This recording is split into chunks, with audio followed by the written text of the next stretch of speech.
do some student work for the week. All right, welcome everyone. We're going to get started. You want to call the roll? Certainly. Kara Caston. Here. Katie Courtney. Here. April Finan. Here. And Michael Brisky. Here. Ryan Enright. Here. And Romina Papavera Gonzalez. Here. Thank you. Okay, now we'll stand for the Pledge of Allegiance. I pledge Allegiance to the flag of the United States of America and to the republic for which it stands, one nation, under God, indivisible, with liberty and justice for all. Okay, before we get started with tonight's meeting, I just want to convey a message on behalf of the District 99 School Board. I would like to recognize Downers Grove North custodian Rachel Sutton for her brave and effective handling of the break-in at North High School overnight last Wednesday. When faced by the intruder, Rachel was able to call 911 and guide the intruder to a public area of the school where she was assisted by her teammates in leading the person out of the building. Rachel and her teammates exemplify how District 99 staff go above and beyond for our students. The board would also like to thank Head of CMG staff Michelle Cannon, DGM Principal Courtney Dement, and the Downers Grove Police Department for their efforts throughout the night on Wednesday to ensure the school was safe to welcome students and staff back the following day. We are so grateful to Rachel Sutton, Eric Blackwell, Michelle Cannon, Courtney Dement, and the entire CMG staff for everything that you do for our students and staff at District 99.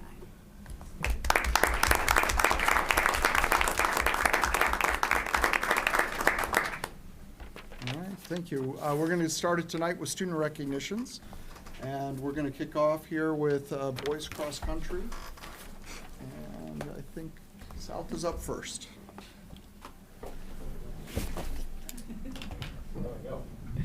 You can come right up here. Good evening. Since we're first, all right, hold on. This is not gonna work. Okay. All right. Okay. Good evening. Is it on? Yeah, you're good. Okay. Since South High is going first tonight, I'll just take a moment on behalf of both me and Courtney Dement just to thank the board in advance for helping us organize these student recognitions for our teams. It is so important. As you know, our teams, our students, and our coaches work so hard, and the amount of hours to put in if you're not in it seems unfathomable, and sometimes impossible. So this is just an unbelievable way to celebrate and recognize what they do. So we're going to get started with boys cross country, and we are celebrating Conrad Stainer, who's 5th in state, and I'm going to introduce Brian Caldwell to talk a little bit about Conrad and the season.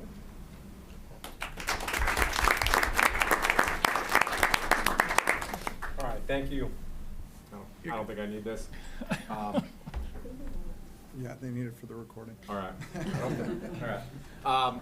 So thank you for having us here tonight. I'm here to, give some recognition to Conrad. First and foremost, he was a fantastic teammate, cared about his team, and even though he was 5th in state and is being recognized as an individual this evening, was instrumental in our team making it to state, which is no easy feat. Distance running in Illinois is really, really competitive. Had a fantastic season, broke our school 3-mile record early in the season, was a regional champion, but saved his best race for the state finals, where he, as Principal Lip said, placed 5th overall. That's the highest finish in DGS history by a decent amount, right? And broke his own school record that day, running even faster. Simply, at this point, with still 3 semesters of running to go with the program, has pretty much already etched himself as the most accomplished distance runner we've ever had, and we're excited for 3 more seasons. So, Conrad Stainer here.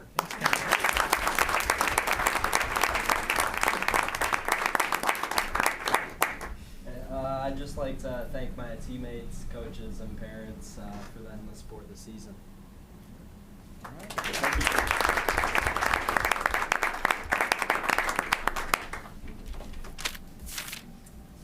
Just gonna go. Okay, great. Let's just go. Perfect. Well, again, I'll echo what Arwen said. It is really, it is my favorite part of this role that I am privileged to have as principal of North High School, that I get to see all of these amazing things that kids do. So it is really, and that our coaches do to get these kids to where they go. It's truly amazing. So I'm going to introduce Dave Rose, our associate principal for athletics, and he's going to introduce a couple of people tonight throughout the evening as we recognize those. So I'll introduce Dave and turn it over to him.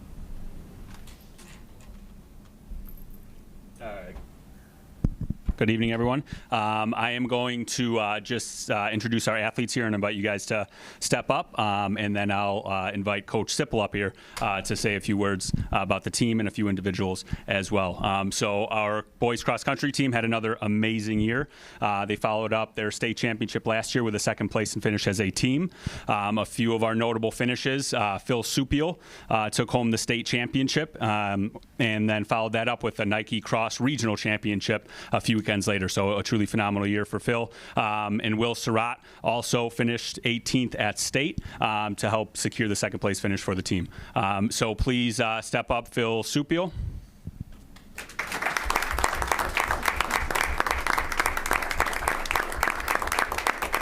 Stephen Cox.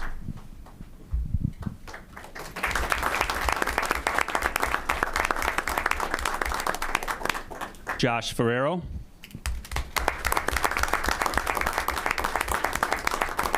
Tyler Lynchkoff. Matt Novak. Isaac Stein. Will Surratt.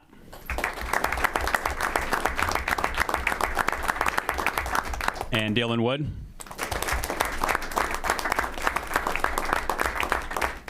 And Coach Sipple.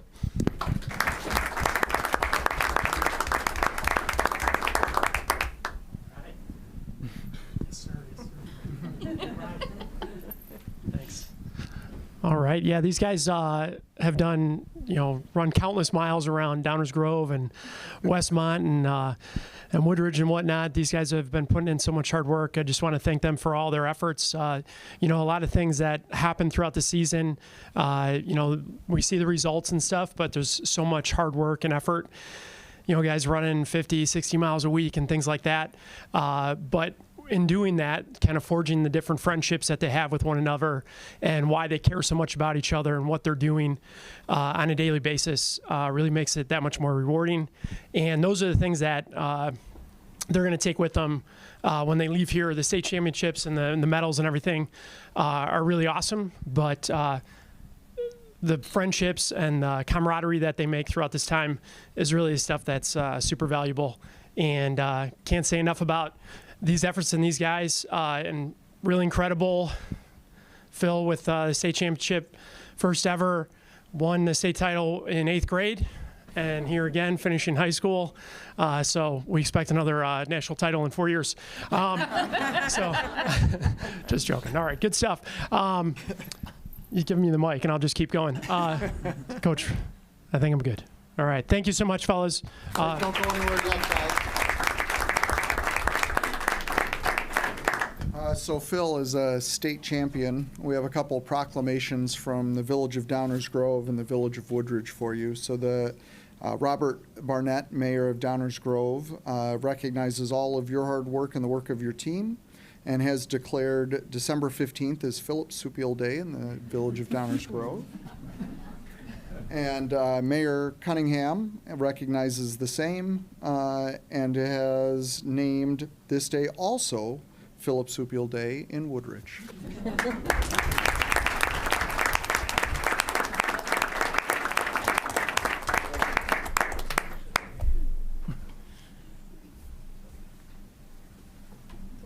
Thanks. Congrats, guys.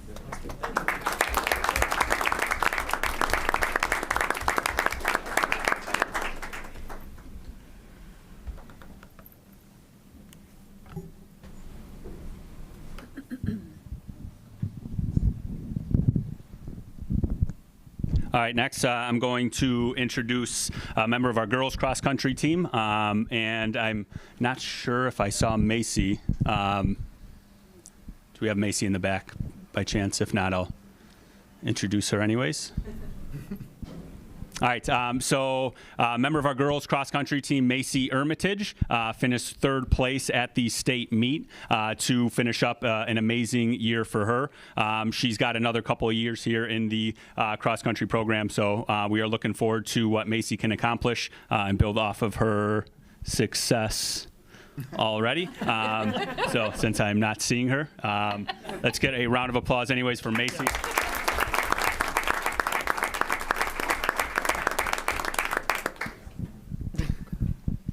All right, and we'll move on to our girls volleyball team. So if you want to step up, I see Nicole and Nora. If you guys want to step up, and Kelly, I'm not sure if Kelly's hiding in the back there. No, okay.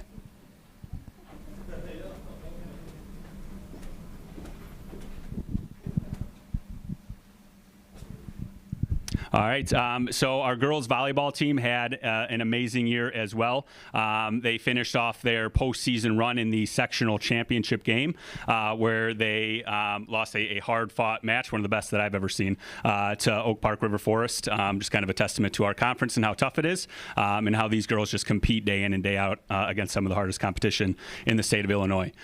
So up here we have Nicole and Nora. Both of these girls were a huge part of the success they had this year, and both were named to the All-State Honorable Mention team this year. So congratulations, Nicole and Nora.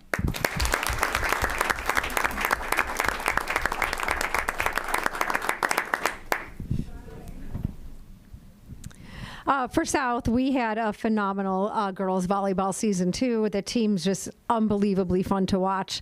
And I know we had just one memory I wanted to share. The athletes invited one of their favorite teachers to one game. And so we had all teachers and staff and everyone got to link pinkies and share in the singing of the national anthem at the beginning. And it was just an amazing feel-good experience. So I'm going to introduce Coach Madison Babich, and she's going to be celebrating Keegan, Lauren, and Jada tonight.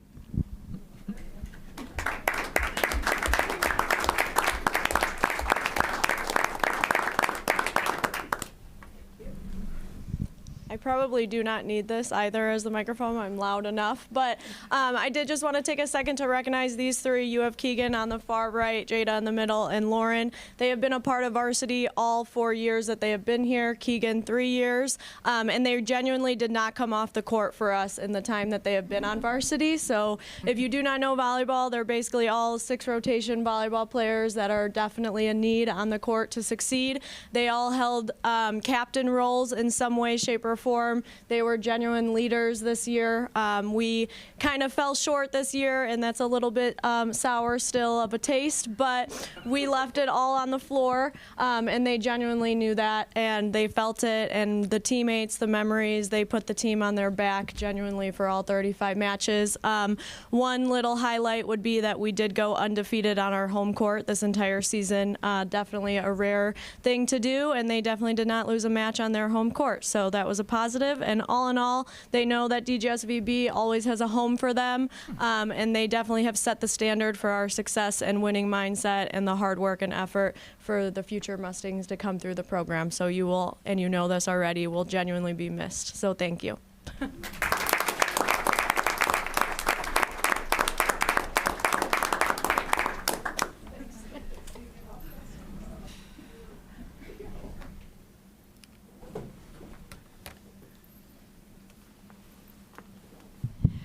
Next up, I'd like to call Josh Forst, our head girls tennis coach.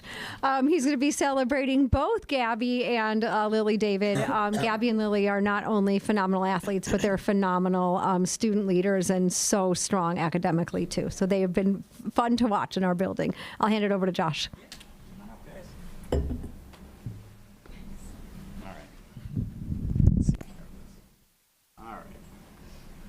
Hi everyone, so again I'm Josh Forst, this is Gabby and Lily David. It's a really cool thing to get to talk about them. I feel like every time I get excited to get in front of people and talk about them because they've contributed so much to our program. I think if I learned something from them as athletes, it's to always dream big. I think sometimes as a coach it's easy to kind of set baseline goals where it's like we're trying to win conference or we're trying to make it to state. things that we kind of do year over year. And truly we accomplished things this year that I didn't even know were goals. Like things that were above and beyond what expectations could have been. For example, Gabby reached 100 wins during her senior year very early in the season in our first duel of the year. A really cool accomplishment. She finished with 132 wins in her varsity career. Lily is just a sophomore, has already had 60 wins in her varsity career. One of the cool things we accomplished that wasn't even a goal necessarily was we didn't lose a single match this year. We beat every single team on our schedule the entire year.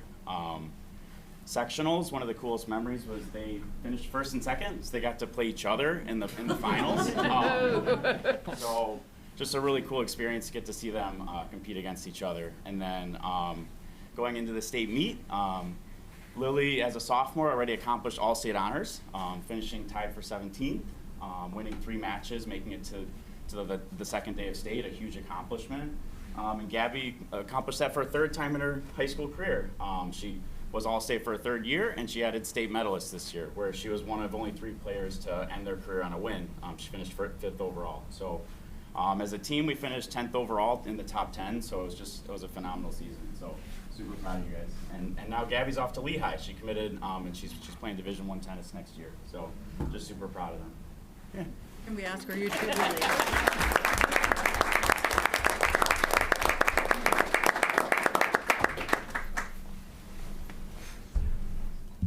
All right, like I said at the beginning, it's so fun getting able to celebrate this tonight. So next up, I'd like to invite Lindsay DiGiulio to join me. We're celebrating girls golf and Mia's 2nd place in state. It's just been wonderful watching Mia all 4 years. She's been a star on the golf team since she was a freshman. So I'll let Coach DiGiulio talk more, but Mia, it's been so fun to watch you. Hi, everyone. Lindsay DiGiulio. This is Mia over here. And I'm very excited to stand up here and kind of talk about Mia because we've never had a golfer like her. And it's been really exciting 4 years. So I kind of have another chance to kind of talk about your accomplishments. And I can say that she is definitely the most decorated golfer, female golfer in DGS, or in DG, actually. So I'm going to talk a little bit about her history. So coming into Downer South, she qualified for state all 4 years.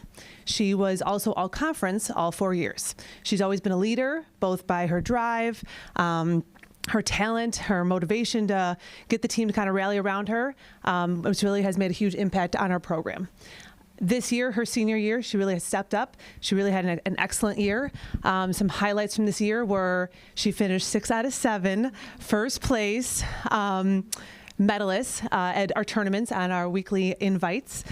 She also was the regional champion. She was the West Suburban Conference champion, and then she finished 2nd in state. Which is a huge accomplishment. We've never had anyone finish top 10, which qualifies her as all-state. And like I said, she has really been a decorated golfer and really fun to watch.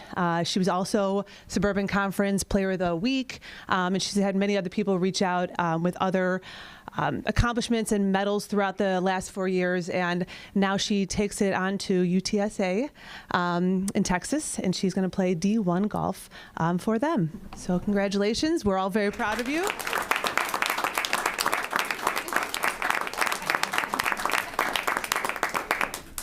I wasn't aware that I have to talk, so I just want to thank my friends and family, mostly my family, for all the support that they've given me through the years, even when I didn't play golf. So really heartfelt, you know, give me nugs.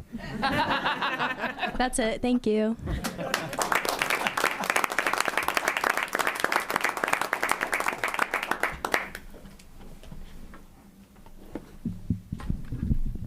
All right. Our last 2 athletes who wanted to recognize from North are 2 football players. Unfortunately, they had conflicts tonight, but we wanted to get their names out in front of you, as both of them will be finishing up their studies early to go for spring training at their respective colleges. Our first athlete is Aiden Selecki. was named to the All-State first team for football. He'll be attending Purdue University next year, competing in football. Our next athlete is Will Vala, also named to the first team All-State. Will be attending University of Illinois, also playing football. So not sure if we're going to get a chance to get him in front of everybody, as they will obviously be moving on to their next adventure. But wish them the best of luck, continuing their athletic and academic careers. And just wanted to say congratulations to Aiden and Will.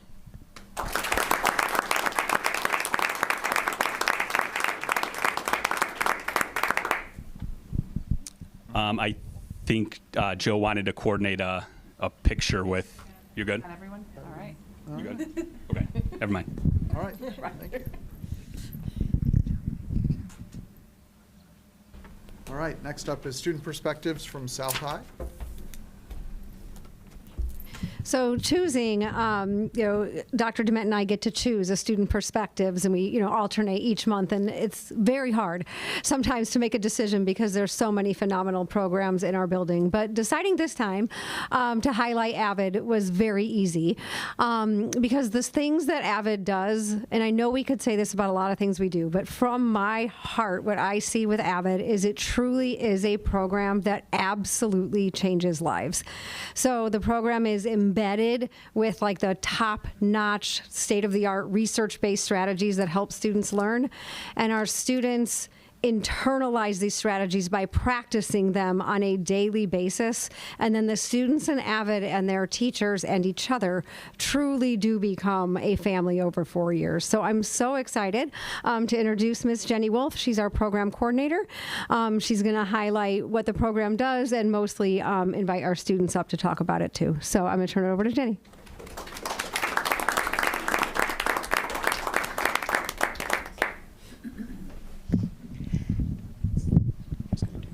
Thank you. My name is Jennifer Wolf. I have had the honor of overseeing the AVID program for the duration of its time at Downers Grove South, which I believe is 14 years at this point. And AVID stands for, and they will all tell you much better than I, advancement via individual determination. It is one of the programs that is nearest and dearest to our hearts.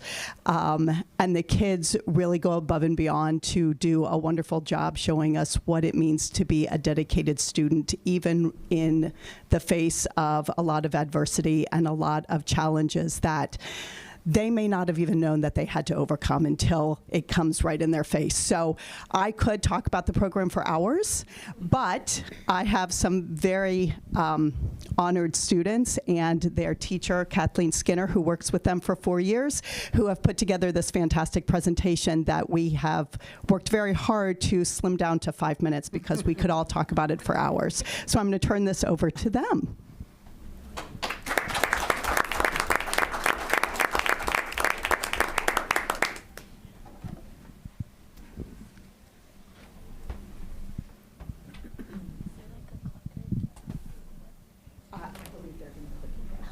I will click when you tell me to click. How's Okay. that? Ready?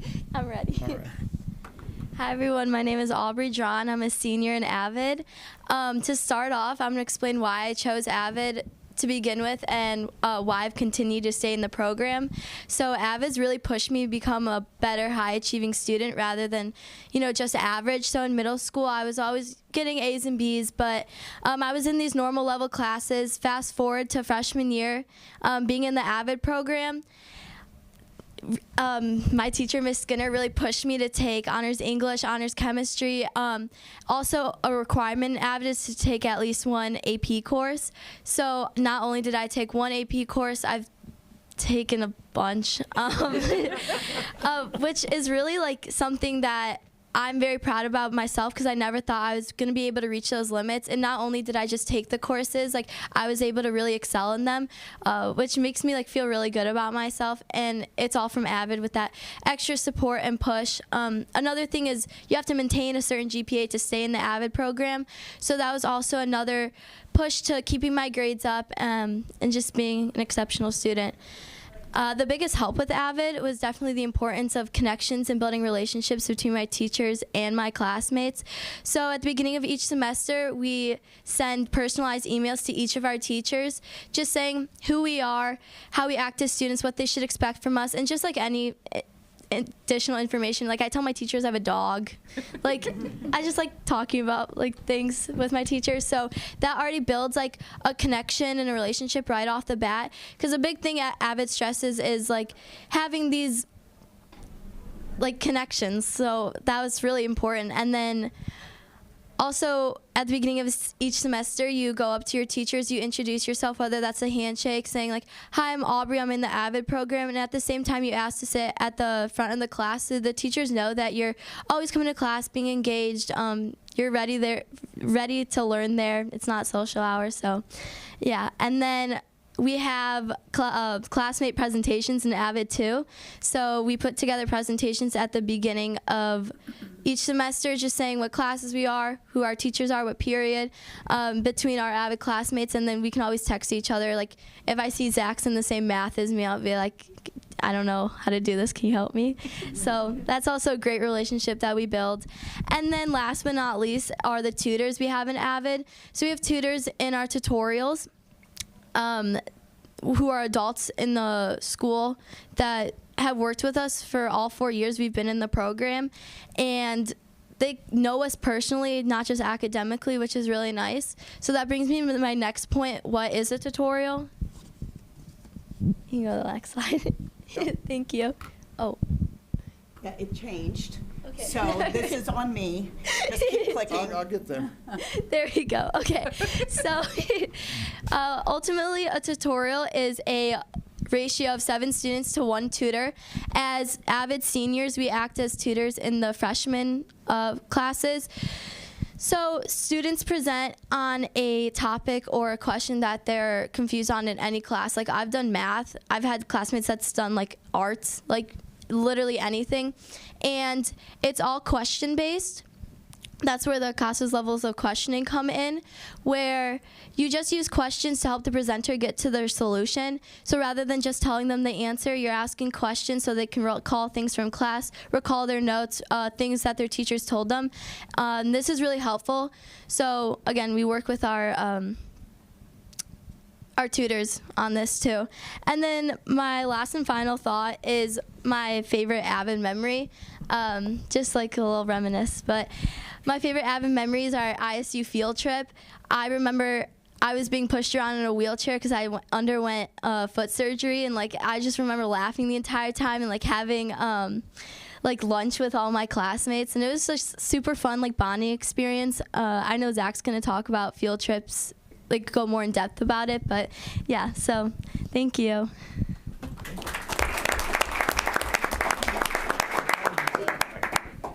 Hello, my name is Zach Sempepa. I'm a senior at Downers Grove South High School, and I'm a part of the AVID program. I'll mainly be touching more on how AVID's been a big help for me, and that's been through collaborative work through tutorials.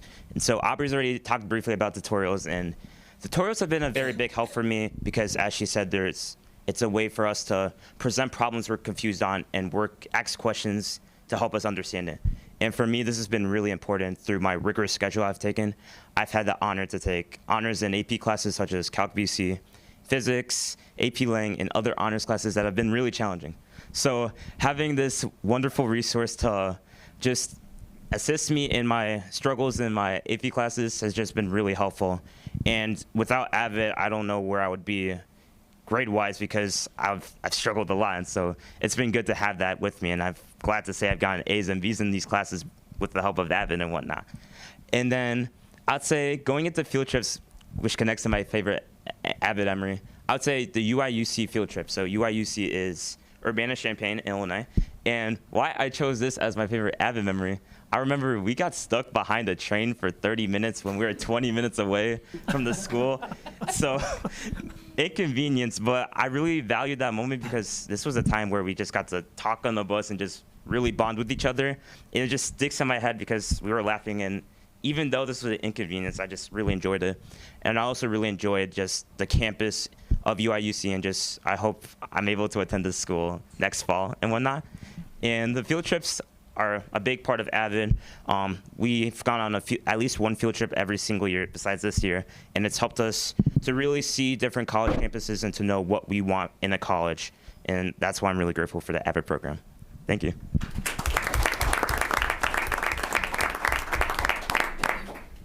I'll find you. Keep going. There we go. Hello, my name is Elizabeth Garcia. I'm an Avid 12, so I'm a senior this year at South. And then I'm just going to be talking a little bit more about the college and career aspect of it, because I specifically chose Avid because it helps students achieve their goals to the highest of their possible potential, meaning our freshman year, we start right away with what college is, meaning like what is a 4-year college, what is a 2-year college, like what are the different like degrees you could get, like associates, doctorates, all that stuff. Like we go right away into that lingo freshman year. And then we also do a lot of personal career research. Next slide.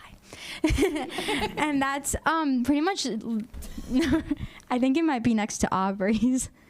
We can go find it. There we go. Perfect. We got there. So it's pretty much just where our teachers and we individually do a lot of in-depth research about what type of careers we want. For me personally, it helped me a lot find that I want to be an educator, specifically an English educator, and it helped me really narrow down like what I want to do in college, what I want from college, specifically as a future educator. So I learned a lot about like what different degrees I could take, what different minors I could take. And I mean, I was very fortunate enough to know right away what I wanted to do, but I know for a lot of my classmates, having that research freshman year and sophomore year also helped them so much because they were able to find more niche careers that they knew that they could achieve higher expectations that they even expected. And then not only that, every week, specifically senior year, we meet with our college and career counselor, Mr. Mastari, where he pretty much talks to us about like, and we updated him about like how our college app's going, like what do we need from him, what scholarships are good for us, like what have we, like how are our committing process going, like what does he need from us so that we can help like achieve the highest potential possible like going into college.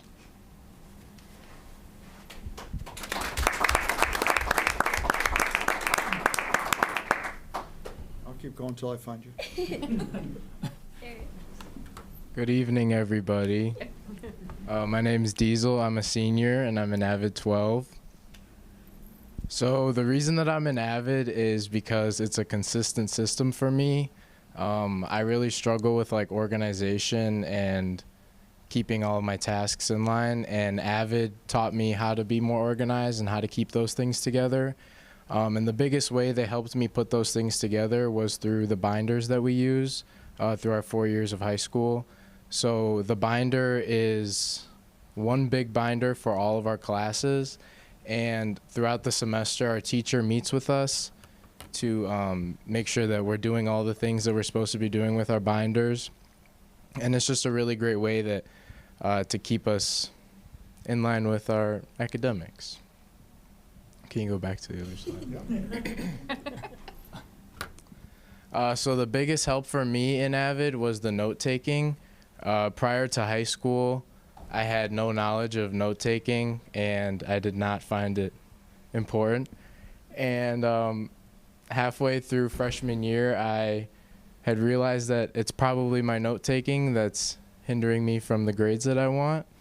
And once I started to really pay attention to the things that I'm writing down on my paper, which were taught to me through Avid, my grades definitely reflected that effort that I was putting into my notes.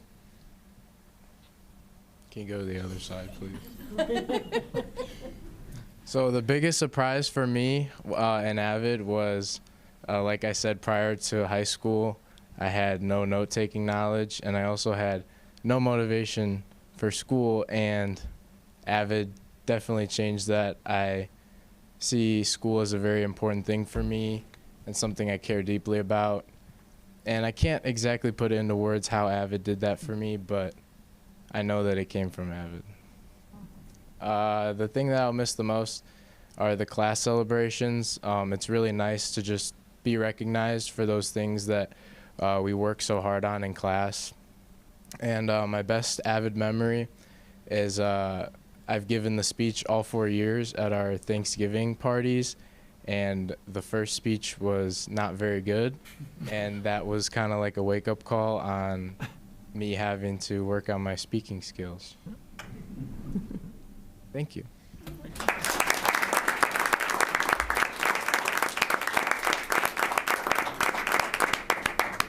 Does anybody have any questions? Well, I just want to say thank you for taking the time to share with us your presentation. And I love how you rolled with the punches, which we have all probably have had experience with presentations where they just don't always go. But you guys just nailed it and just kept flowing with it. I love that you talked about executive functioning. And it seems like all four of you found that executive functioning piece of this program to be something that is going to help you find success going forward. So thank you for your presentation and sharing. Thank you.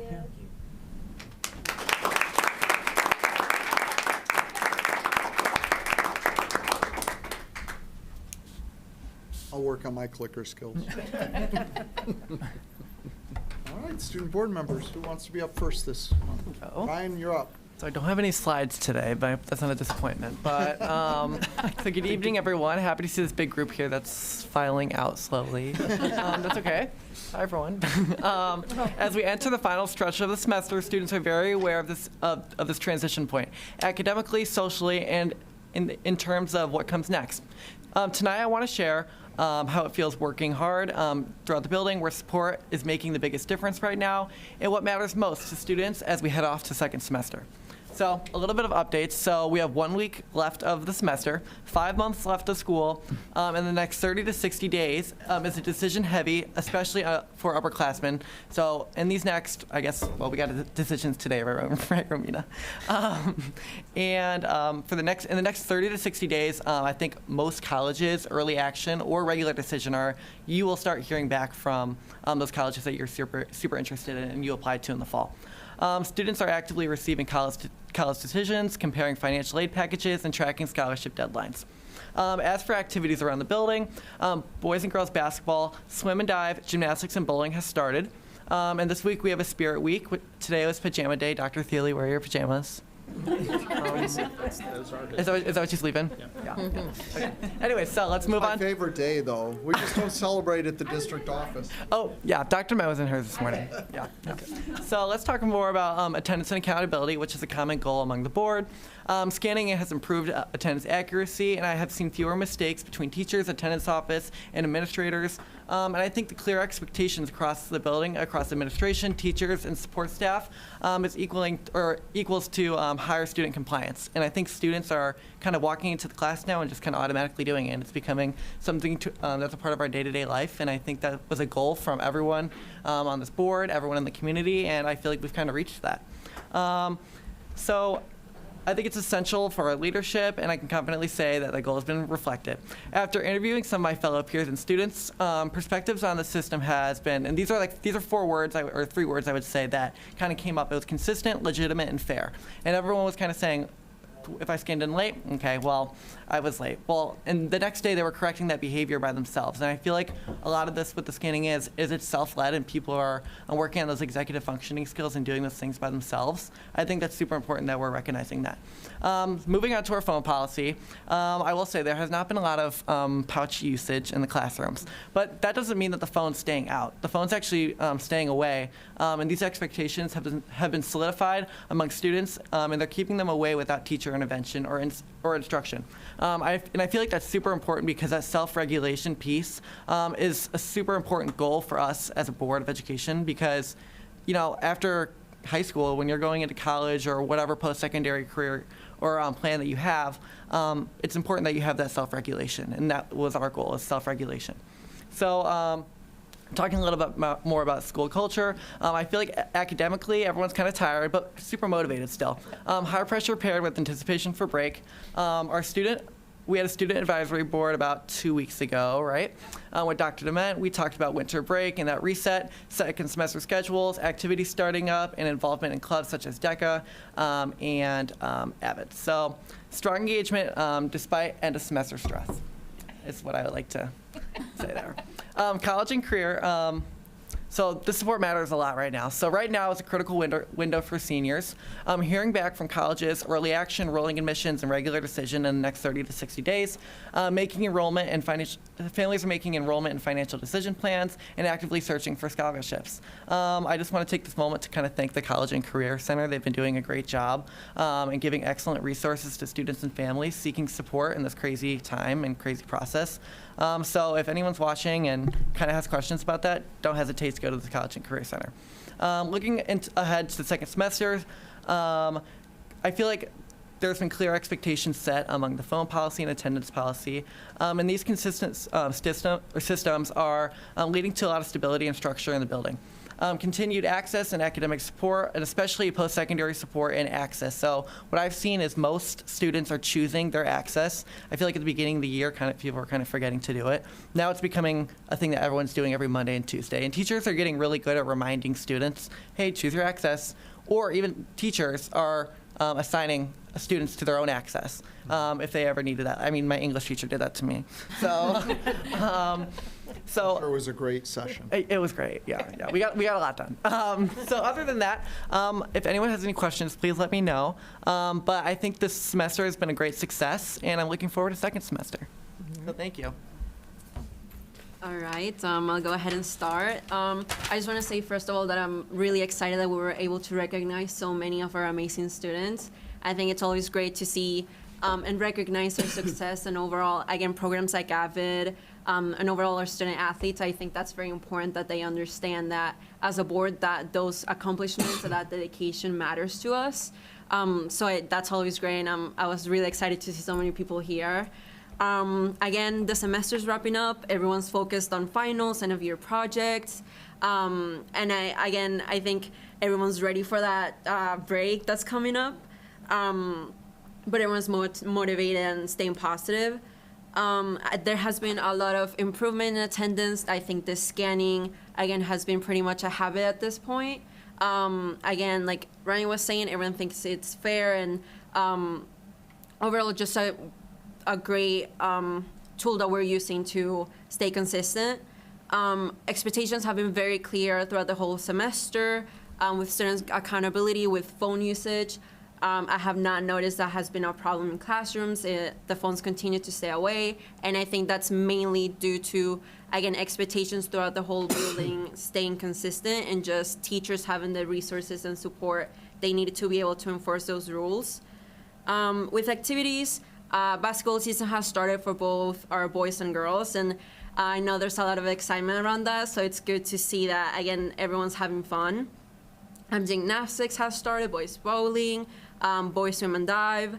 We have also had a lot of different drives. I know there was like a clothing drive. There's been toys donations. So again, it's great to see how the school has been kind of coming together to spread the holiday cheer and overall support the community, which is always really great to see. We have also been doing hot chocolate in the Commons this last 2 Fridays, which is, I know everyone's very excited about it, and it's just a great way to motivate students, especially again in the month of December. It can be a little tough with finals and everything. We also had our Christmas concert, which I heard was amazing, and we also had our play, which I was able to go to, and I can say I had never gone to one before, and I was really impressed with the amount of dedication and truly just how good it was, how everyone seemed to love it. It was very, very exciting to see that as a student. For support, counselors have been meeting with students to talk about schedules for next year. So again, everyone's looking forward to achieving more and kind of moving on. The College and Career Center, again, has been a great, great support for seniors. I know that I've relied a lot on it, and as decisions are coming out, they've been really helpful with that whole process and like financial aid. And again, just have been a really strong resource that we've had available to us. And then, like Ryan mentioned, I've noticed that a lot of students are also relying a lot on Access, which is great. Everyone seems to be willing to help each other out. I've gone to a lot of Access sessions with my math teacher, and they've truly been really, really helpful. just seeing other students there kind of like encourages you to keep reaching out, and I think that's really important. Overall, it has been truly great to see students kind of stepping up and, you know, seeking out help when they need it.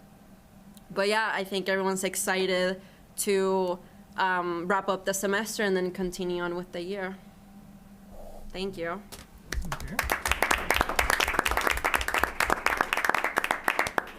Any questions from board members? All right, moving on to the other, thank you both. To the work of the evening, we'll start with approval of minutes.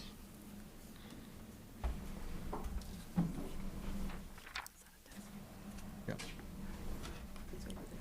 The motion's there. just asking for a motion of approval of minutes for those Okay, dates. so can I get a motion to approve the November 17th monthly business meeting minutes? So moved. Second. And closed session.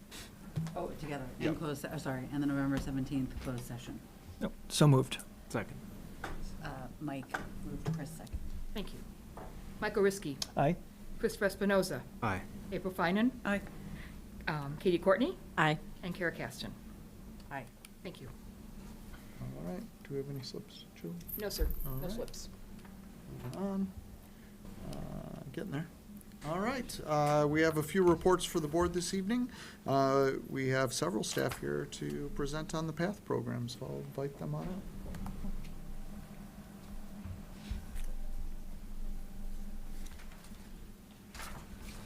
Good evening, Dr. Thiele, members of the board. My name is Nicole Wallace. I am the PATH coordinator at Downers Grove South High School. And I'm Andy Goldberg. I'm the PATH coordinator at Downers Grove North. Would you like the clicker, or are you going to tell me Can to we, click? may You we can- you can have the clicker? Thank you. have the power of the clicker. It's- Yes. He It's doesn't easier give that that up way. readily, so. Thank you. Was that the next slide? Okay. All right. So PATH is part of our district's strategic plan. So carrying out those directions and expectations under an equitable and supportive environment. So just making sure that our students are safe and have opportunities to grow within our buildings. So PATH stands for Pause, Act, Think, and Heal.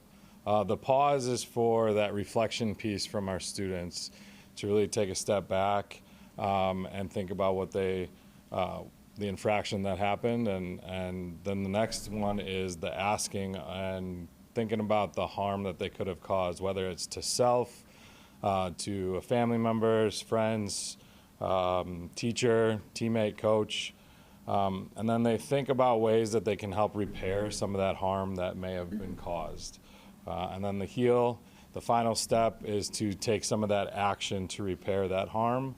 And we use restorative practices throughout this whole process with these students. So the definition of PATH, it's an alternate intervention to out-of-school suspension for gross misconduct behaviors. We also call these B code violations.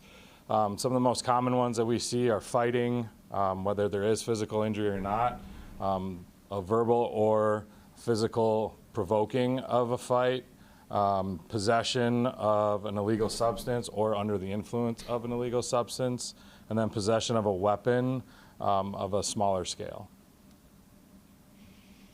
So our overall goal is, once a student has completed the PATH program, is we do not want repeat offenses from them. So we work with them in hopes to basically not have them come through the program again.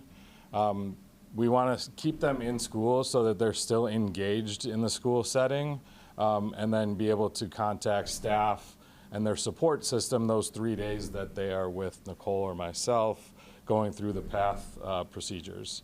We want them to understand and recognize different strategies and different supports that they have in the building. And one of the things that we do towards the end is we make a plan for their return to learn, and hopefully avoid having any more gross misconduct behaviors. After about 4 to 6 weeks, sometimes sooner, sometimes later, depending on the situation, we always like to check in with students. A lot of what we do is check in looking at their return to learn plan, because they've set goals for themselves, or we've come up with ideas for them. We want to check in to see how those things are going, grade checks, to see if they have any additional support that they need, making sure that they're utilizing their social workers and counselors as they go through. And then we follow up also probably a month after that, so a few times during the year when we ever have a PATH student exit. So this is just a visual of our process. So our deans are the ones that identify students that come to us. And really the idea behind PATH is we say it's restorative practices. And what that is, the big part of it is relationship building. So my favorite part of this program, and I say it year after year, is that we have 3 days, a total of 24 hours, to develop a relationship with a student, talk about the offense and what happened, come up with goals for ways to move forward in a positive way, try and restore any type of relationships, whether it's student to student, student to teacher. If a student feels that they have harmed their parent even, a lot of them will make a statement speaking about that in their meeting. So PATH is 3 days of talking about the offense, also working on academics. So that's a big part of the program, is making sure we're keeping students in the building so that they don't fall behind in their classes. In that time, we're also able to identify a lot of different things that come up.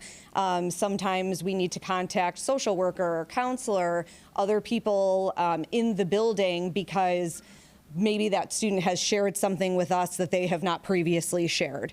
And so we attend alpha team meetings as well. We're able to discuss our students with their team and then assist in getting them any help while they're with us as well. And a lot of times that extends to when they are done with the program. And then at the end of that 3-day process, students are asked to make a statement, talking about what happened, identifying goals, talking about how they're going to move forward in a more positive way in the future, identifying support people. A lot of students come into the program not having a support person, whether that's at home, at school, or at both. And so a goal for us a lot of times is to try and have that student identify someone that they can go to if something is going on and report what's happening so that we can get them assistance. And then Andy talked about that monitoring for another 4 to 6 weeks where we're meeting with them and touching base, talking about grades, asking them about social situations, and then just in general, providing any type of assistance. We both tell our students, once you come through this program, we're always a member of your team. Our door is always open. So this is not, we see them for 3 days, we meet with them for another 4 to 6 weeks, and then we never see them again. You know, some of our students are like, oh my gosh, I don't want to be back in the space. It was a hard part for me. And I'm like, okay, that's okay, but my door is always open. Sometimes they'll find me in the commons or walking around the halls. So that is part of that restorative relationship building that it even extends past that monitoring phase. So once they're our students, sometimes they are always our students. So success rate in changing behaviors, many studies show that changing behaviors, depending on what it is, right, lots of different variables, but they typically range from 20% to 40% in being able to actually make a difference and change those behaviors. So these are last year's success rates from 2024-2025 school year. So Downers Grove North, 81% PATH success rate where we did not have students repeating or having any of the other additional B code violations. DGS, we had an 83% PATH success rate. So what we are doing works. We both see that in our students, in our buildings. And it's really awesome to see because a lot of students really do make a change and turn around and move on to better things. These are just some student reflections that we shared from last year in our parent-teacher advisory meeting, which hopefully you will all attend at the end of April, early May to see updates of student reflections. But you're able to see here that a lot of students leave PATH having felt supported, felt like they were given time to reflect, actually learning about their mistake. I think that's really important. We're not just saying to students, you did something wrong, now go sit at home for 3 days and good luck with all of your schoolwork, and we're not going to actually talk about what happened. right? So it gives us the opportunity to process with that student, talk about what happened, and give them strategies so that some of those things don't happen again. And again, North's reflections, all very similar. Students feel supported. Some students say they feel more supported after they leave PATH than before they got to us. So new thing for Nicole and I this year is also dealing with the academic integrity. And we're doing this from the district policy that you can see on the board. They set a clear expectation and consequences for cheating, plagiarism, and I think one of the bigger things nowadays is the AI use that's been unauthorized AI use. So how the academic integrity works is there is a integrity module 1 for a first offense. This is a 2-part module where the first one is an ed puzzle online that they need to complete. And there's some questions that are along that to go along with that ed puzzle. And then they also have a written reflection, handwritten reflection that they need to fill out, and that is turned in to us. This is after all the process of the teacher meeting with the student and calling home and then dean referrals. If there is a second offense from the student, there is now a second module that they need to do online as well. And then the reflection piece that they write is basically a letter to the teacher that they've offended. And there's an outline that we work with them through to format that letter to the teacher. It's basically an apology. But that's also a time for Nicole and I to use some of those restorative practices that we use in the PATH program with those students to develop that letter to the teacher. This is new to us, so we were working out some of the kinks still, but so far it's been good. We've had a lot of back and forth conversation, and we've already adjusted a few things, so so far so good, and hopefully continue to improve the system as we go. What's nice about the second offense letter that they have to write is it actually asks the student to address why they felt like they needed to cheat, what they were struggling on, and ask the teacher when they can come in for assistance. So it's taking more of that PATH restorative approach. And then those letters are given to the teacher so that they can see, okay, this is what this student is struggling on. So it also allows that mode of communication too if a student is not being a self-advocate and sharing what they need assistance with. And then lastly, our annual parent-teacher advisory meeting, as I mentioned previously, this is held annually in April, usually at the end of April or early May, where we are able to present and we will share data on things like the PATH program, attendance, and the consolidated district plan. We've got board members there, teachers, administrators, parents. So we're able to brainstorm as a group and come up with some different ideas, hear some community feedback. And at one point, this advisory group was instrumental in supporting the launch of the PATH program. So hope you will all come out at the end of April or early May to join that conversation. And we're happy to answer any questions you may have. Yeah, real quick. This is thanks for the update. This is great. Yeah, some of the words that are my reflection as I sit here is the relationship, the connection, the reflection, and right, just keeping them in that space, right, as opposed to right, like outside of school. I mean, that's a win right there. I think automatically, right. But you guys obviously go way above and beyond that. So that's continued success on this. This is great. And can you remind me how long we've been doing the PATH program? I believe this is year six. Okay. But year 1 was the pandemic. Yeah. Okay. That is not what I was going to say. Thank you, Dr. Yeah. No. Okay. No. Great. Yeah. Continued success. Appreciate it. Thank you very much for the insight. Can I jump in real quick? Yeah. I want to thank Andy and Nicole because like you could see the passion and dedication and that success rate of changing student behavior. That's hard to do, and I give them a lot of credit. And then in the back we have Patrick Fleming, who was the PATH coordinator at North, So I appreciate all his dedication. He's now one of our associate principals at North.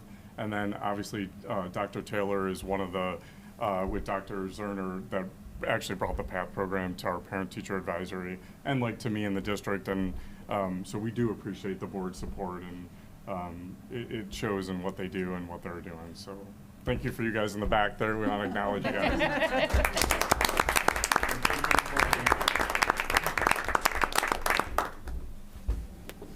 right. I think you have to give us the clicker. I'm giving it up. Give it back. I'm giving it back, thank you. All right, course proposals. I'll hand you the clicker. All right, well, this is a very exciting time of year because we bring our new proposed courses to the board for review and hopefully approval. Very excited this year that we have 3 courses coming forward, 3 brand-new courses to the district, and 1 course that is in the process of being revised, and we're requesting a title change for that course. And so for the 3 new courses, I have the department chairs here as the curricular leaders that will share with you information about these new courses. So we will begin, and I guess I will be, You're in charge. I guess I'll hold the clicker since we'll be handing it off. So we'll start with our Spanish for Heritage Speakers 3 honors course. And with that, we have South Department Chair Tara Basil and Beth Lee from North.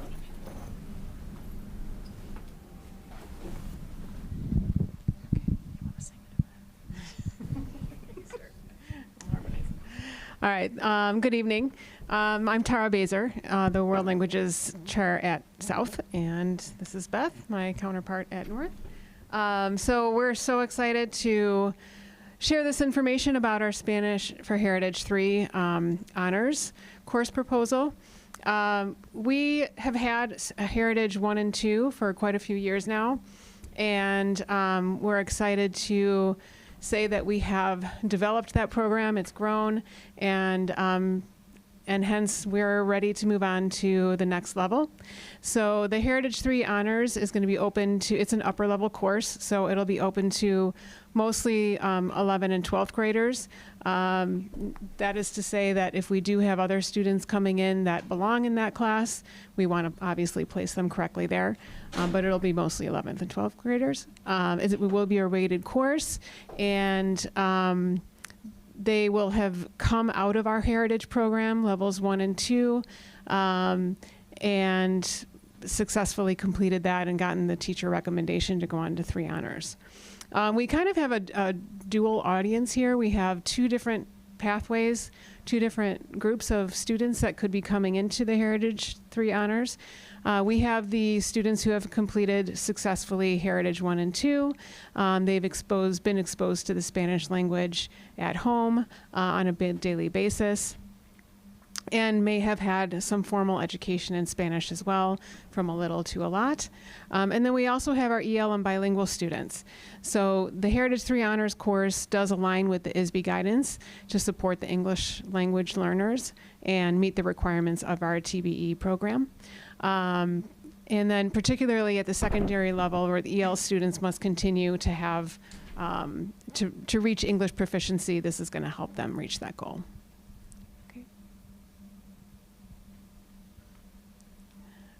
Okay, so some of the benefits of this program are going to be obviously continuing the enhancement of their language proficiency and their literacy in all the 4 modes of communication.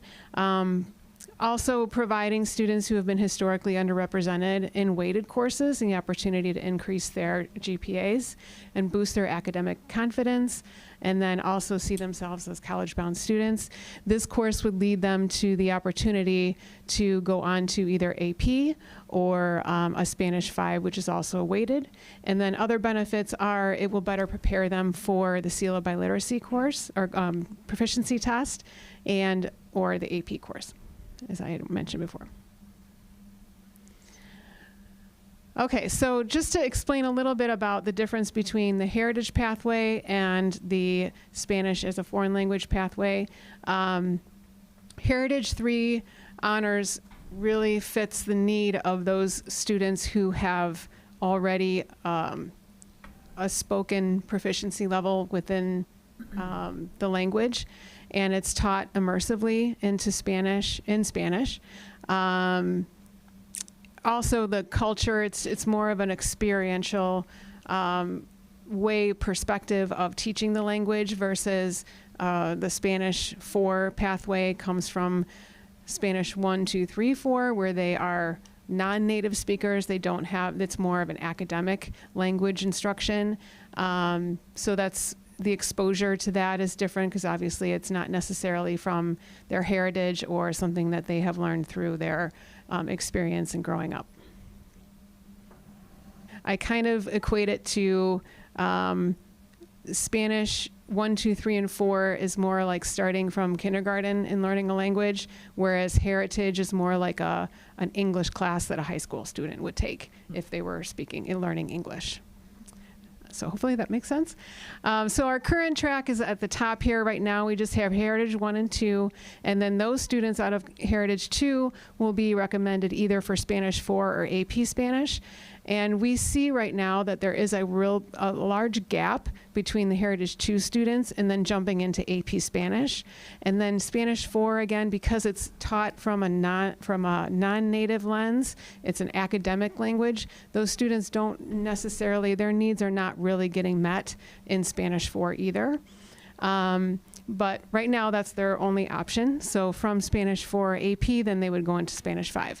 With the Heritage course track and the 3 honors addition to that pathway, there's 2 options for those students. Option 1 would be after taking Heritage 1 and 2, they could go into 3 honors, which is an extra year of preparation before they could go into AP Spanish or level 5.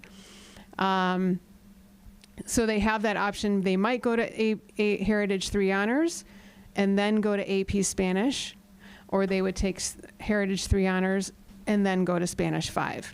So it's really up to them and where their goals are if they want to take the rigor of an AP course versus taking a Spanish 5, which is also weighted, but it just gives them more of a cultural literature lens if they're not necessarily interested in the AP. Or we do have some Heritage 2 students that could go right into AP Spanish, but most likely that Heritage 3 honors is going to be the most popular track for them to go into to bridge that gap. So there's a lot of flexibility for those students. I just asked a question on the previous slide. Yeah. So the bottom level, so is if you were Heritage, you went to Heritage 2, then you went to AP Spanish. Mhm. Is Spanish 5, like if you want to take 4 years of language in high Correct. school, that's like your only other option? Is that what that means? Yeah. And Spanish 5 is so different than the other levels of Spanish. By then, it is an immersive class. It is very much literature, culture, history based. It's not focused on academic language as it is, as much as it is on really using the language to learn different aspects of culture. So they fit very well into that course too. Other questions? Did you want to add anything? No. You did a great job. Okay. Thank you. All right, thank you. Thank you. Excellent.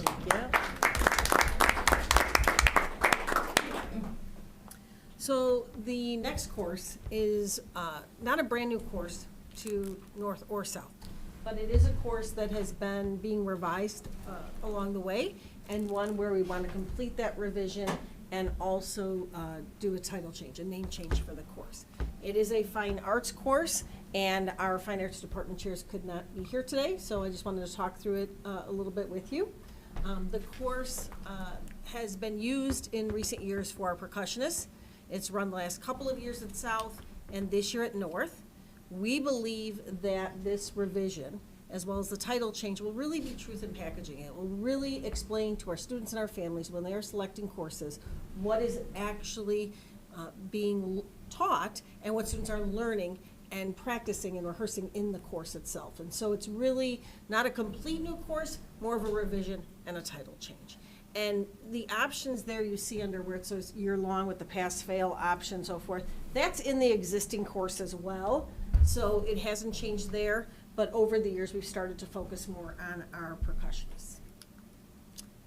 This is the actual description, which is significantly different. That is in our academic planning guide. It does say pending board approval, because as I said, these courses will be up for a vote tonight. But we are now describing the course in a way that students really understand what is being taught in the course and can make an educated decision on whether or not they wish to enroll.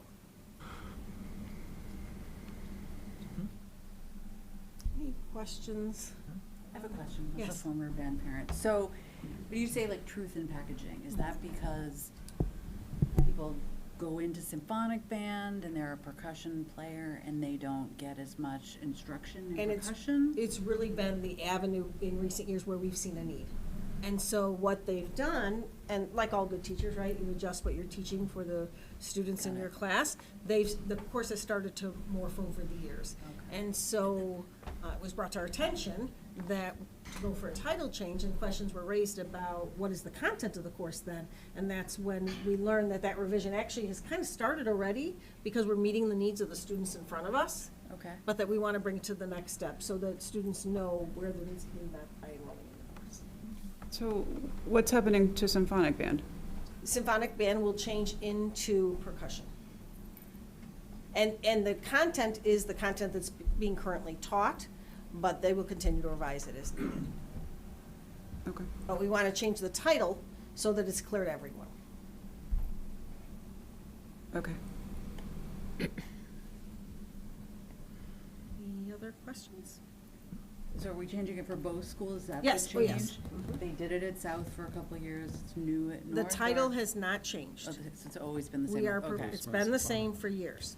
The course didn't run at North several years. For several years, it hasn't run, in part because it wasn't meeting the needs of the students. Okay. South had a larger number of students enrolled. Okay. North was able to run a section this year and kind of use that South model, if you will.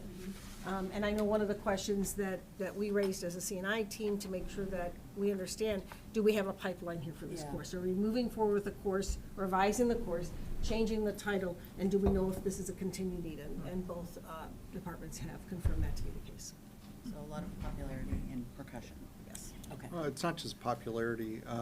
As a former band teacher, a lot of times the percussion section is just killing time. Like they're waiting for because there's so many other sections of wind that overlap, and the percussion get much less attention during a general instructional band period. This allows them to work on their stuff separate, focus in, and then when they're ready to blend the two, they can blend the two. So I guess that's my question is the other students who are not part of percussion, what's happening to them? They're in There's the other courses. Yeah, they're in the other like courses. ensemble. We have a significant number of other courses for students. Okay. To meet the needs of different. Sure. But sorry for all the percussions can perform with a band? They're Yes, oh, expected yes, to. absolutely. Yeah. Okay. Yeah. Yeah, if you go back to the description, it says attendance at all events is There we go. expected. Okay. So like I was shadowing Justin Smith, one of our band directors, on Friday, so they were working primarily with winds. Percussion were not in there, they were working in percussion band. So they're working with like a metronome and those kinds of things with the winds, something to just keep time in the background. And then eventually they feather in the percussion part with the wind part.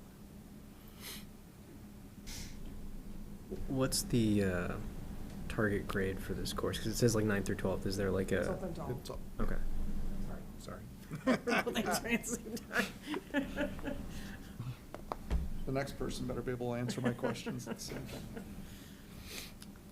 Great. Moving on to our CTE department, we have our department chairs here to present on a very exciting new course that they brought forward. We have Patrick Fardy, who is our CTE department chair at South High School, and Brian Veit, who is our North High CTE department chair. And so I will let them explain the course to you. Okay. Well, good evening, everyone. Thanks for letting us come in and talk about our new idea for a class we'd like to bring on. I did want to mention earlier, I thought it was so amazing we had all of our students here, and all the great things, athletes they've done, and usually I'm winded by the time I get to the third floor in our stairs, and great things they've done. And I will say this quickly about Avid is that normally I go into classes and I talk about all the different classes we have to offer, and students are like, yeah, how quickly, move on. But I went into Avid this year to talk about, our new pending class, and literally like 10 hands shot up. And they're like, please tell us more. And I was like, ooh, wow. Okay, I will. So they're a wonderful group. But so our AP business class that we are looking to for next year, it is open to all grades. That is one of the significant positives of the class. It is from the College Board. It is being targeted towards mostly freshmen and sophomores, though we don't want to take away the experience from any of our students, so that's why we're making it open to 9th through 12th graders. So like any AP class, the course grades will be weighted. There is no prerequisite for the course, hence why even freshmen could take it as well. There is, they do hope that students are at least at grade for level math. There is some accounting involved, so some of those basic algebra skills. But again, it's supposed to be you're not expecting students to be, above grade level. It really was brought on. There's a series of 3 courses that AP brought on. It's their AP Kickstarter series, AP Business, Personal Finance, AP Networking, and AP Cybersecurity. We chose to bring this course on for this year, so maybe you'll see us in future years again with some of those other options. But we thought, the idea was that this class would be a way for those students to get a first-time experience into the AP world. There's a lot of students out there that could be students who take AP classes, but may be scared off. They're told it's too hard, or at least that's the thought process they get.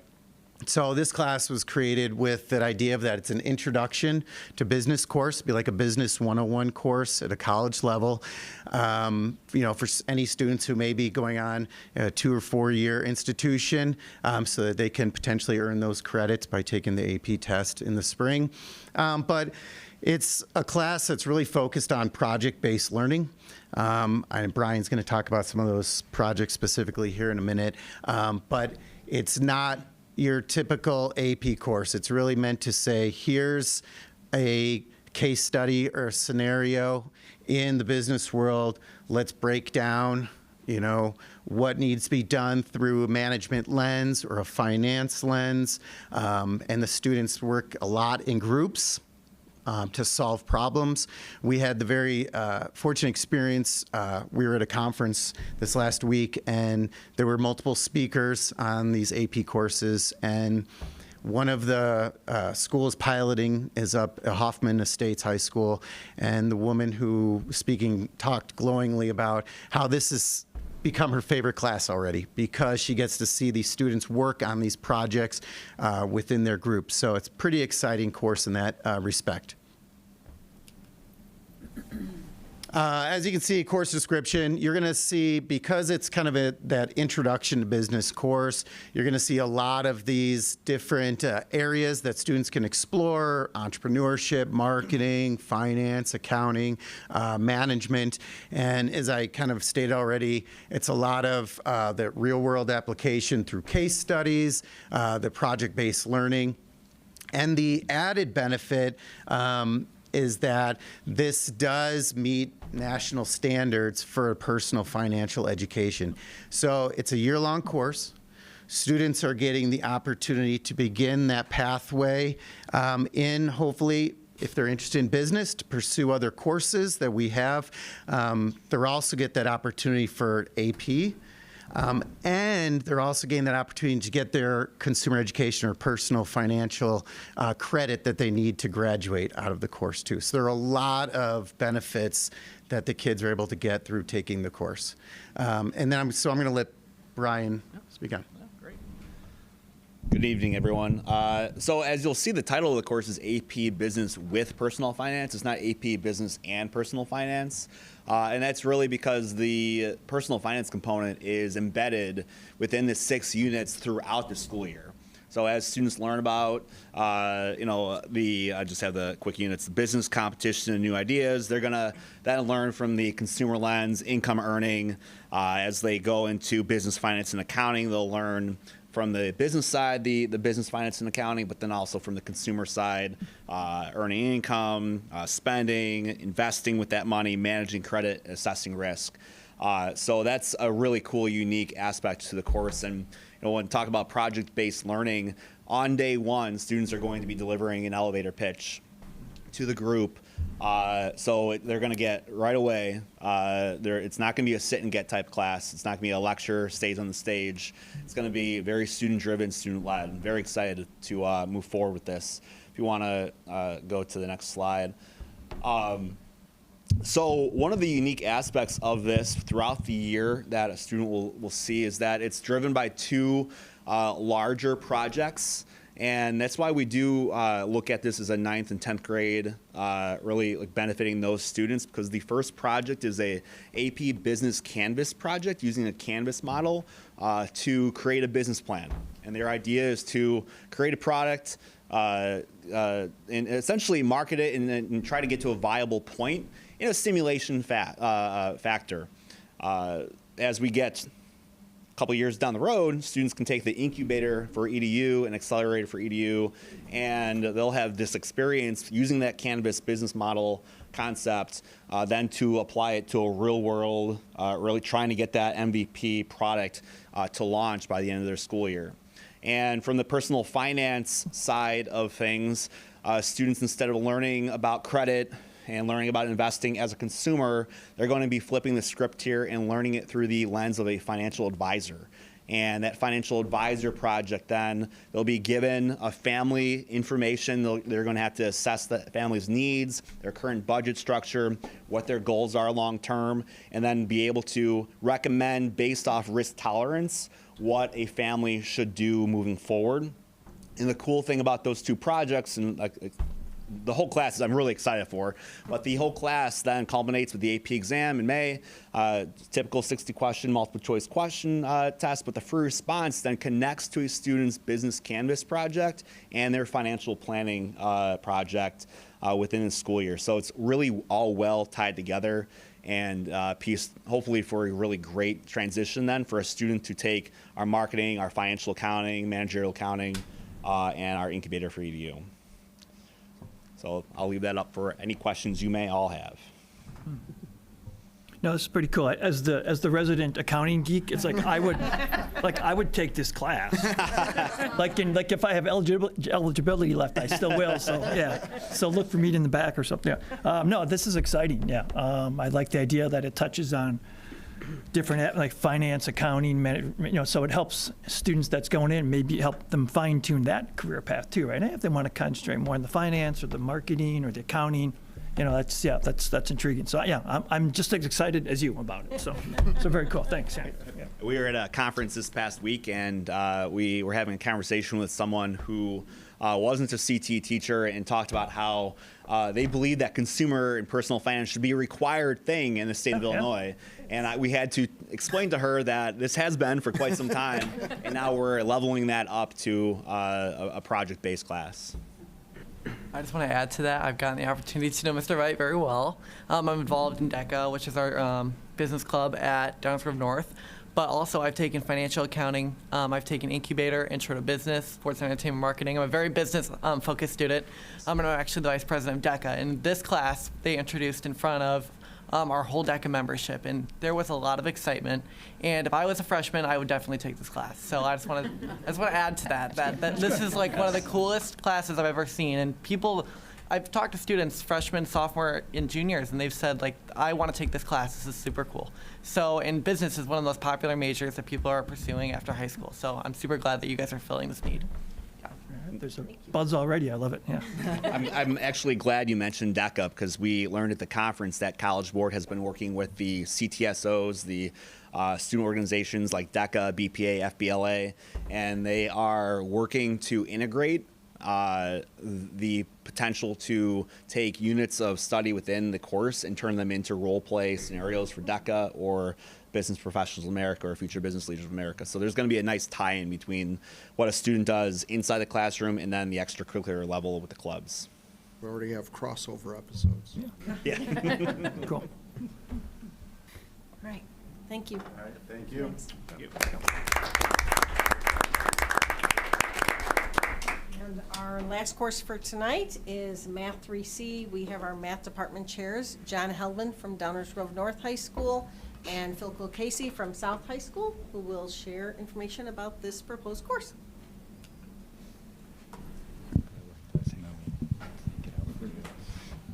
Hi everyone, I'm Phil Casey. I'm the math chair at South. We are proposing a course called Math 3C. Math 3C is a course that is going to replace Math 3S at both high schools. The C in the title refers to college algebra, which is the aspirational goal of the course. We want students from Math 3C to enter into college algebra, and the reason for that is one of the larger goals of both high schools for all our graduates is to enter a credit-bearing math course in college. And so college algebra does exactly that. It prepares students for math in college. A significant number of students nationwide enter college having to take non-credit-bearing math courses. And we very, very much want to avoid that because you're paying college tuition for a math course that does not count towards graduation. So, what does college algebra do for kids? College algebra provides kids with the resources, the background, and the experience of an ALEKS placement program. So the ALEKS placement test is part of the college algebra experience, and ALEKS is used by about 200 colleges nationwide for math placement at the college level, including colleges here in Illinois, like COD and all the state schools. A quick Google search before the meeting today said that over 1,000 universities worldwide use ALEKS for placement. That's unverified, but we know that it's 200, and we know that it's COD and the schools in Illinois. So ALEKS is a test that kids use for their math placement, and in college algebra at both high schools, ALEKS is a significant portion of that course. And so our goal with Math 3C is to get as many students into college algebra as possible so that they have that ALEKS credit to their name to use when they are entering college. So just to expand a little bit on Math 3C and kind of what Phil gave you, like the maybe a little bit longer term goal of this, the problem, quote unquote, that we're trying to solve or adjust is that our Math 3S course, in its current existence, is not maximizing student preparation for college algebra, or another course that we have, abbreviated PQL, Prep for Quant Lit. That is our state transitional math course that students can earn credit for in terms of getting into entry-level courses at community colleges in the state as well too. So just to give you a little bit of a larger frame of reference here, on the screen are 4 different pathways in terms of our exit points that students can have, the first 3 of which are predominantly focused on preparation for college or university coursework. When we first created our integrated course sequence, all of our S support level classes mirrored the curriculum of the single period non-S courses. So we have Math 1, Math 2, and Math 3, and we have S or support level classes, which spans a period and a half currently. When we created those courses and we looked at Math 3 and 3S, those identical curriculums were focused on a preparation for pre-calculus. And pre-calculus is focused truth in advertising, on preparation for calculus. We have a lot of students in Math 3S, particularly over the past 5 years as we've looked at the data, that are not enrolling in pre-calculus. A vast majority of them in both buildings over the past 5 years are enrolling in college algebra or PQL.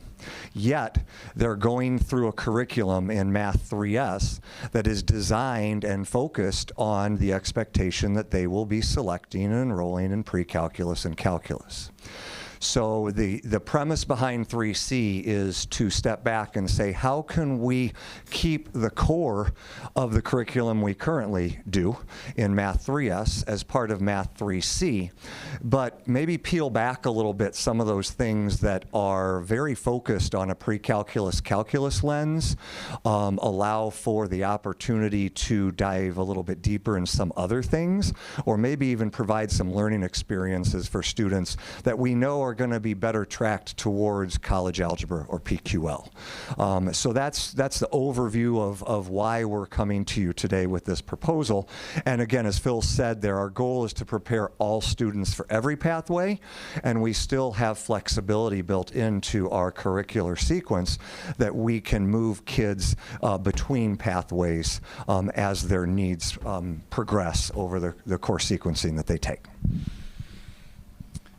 As for the content of the course itself, you know, you can see which we don't necessarily need to go through, nor does anybody really necessarily want to talk about polynomials or trig or log functions or stats and geometry, of course. Everything that you see up on the screen is either in preparation for or as a result of topics that are covered on the ACT and topics that are covered in first-year math courses in college. So trigonometry in particular is what we're going to be introducing into this class, along with all the sorts of functions that you see up there, so that kids are ready for college algebra, so that kids are ready to work on the ALEX placement test, so that kids can enter college into a credit-bearing math course. That's the goal. So in terms of wrapping up here with benefits, there are several that we believe and have processed, with our staff and counselors and various students that have gone through the courses that we currently offer. A couple highlights for students: this is going to be a single period course as opposed to a period and a half course. What that does for students is that it doesn't force them to choose losing a full lunch. A byproduct of that is that students will have more time to still get help in math, but also get help in other disciplines that a student sitting in 3S right now currently doesn't have the opportunity to do without completely giving up their lunch, which neither Phil or I are proponents of. And then Phil already talked at length about the ALEX component. We do see trickling down the ALEX component into 3C, so that students that go to college algebra or PQL, if they're taking 3C as a junior, will actually have multiple opportunities. And one thing to point out about the ALEX program is that this is a differentiated program where students take a placement test the first week of school, and the program itself delineates what topics and in what order students can be working on.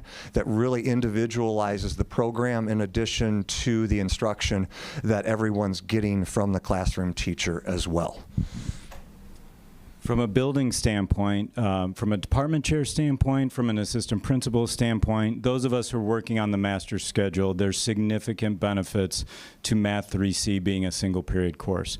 At South in particular, it would eliminate early bird, Math 3S. And students take Math 3S at South early bird so that they can be in TCD, have an internship, go to Intro to Teaching, get help in other disciplines, and have a full period lunch. All of that goes away when we have a single period Math 3C course.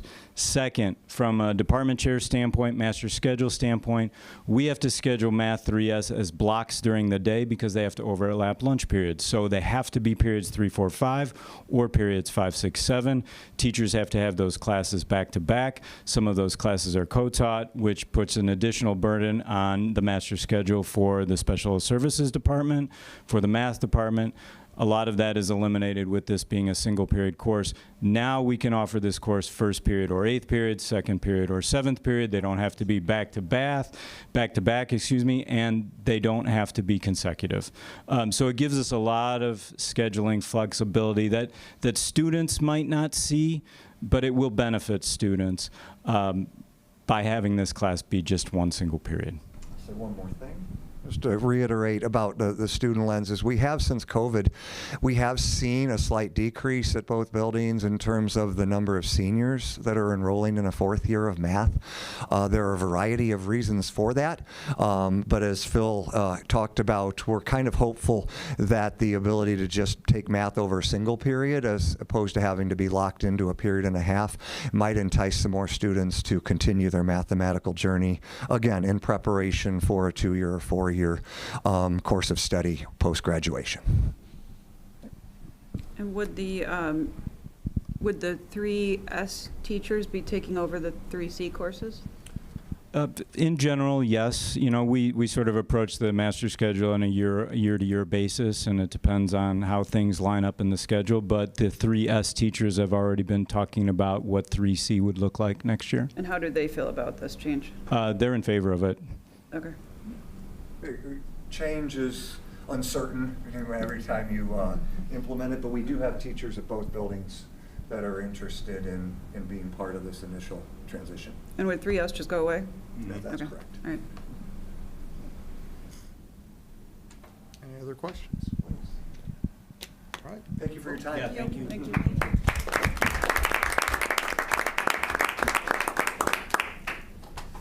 All right, all of those are a single action item tonight of approval of the course requests.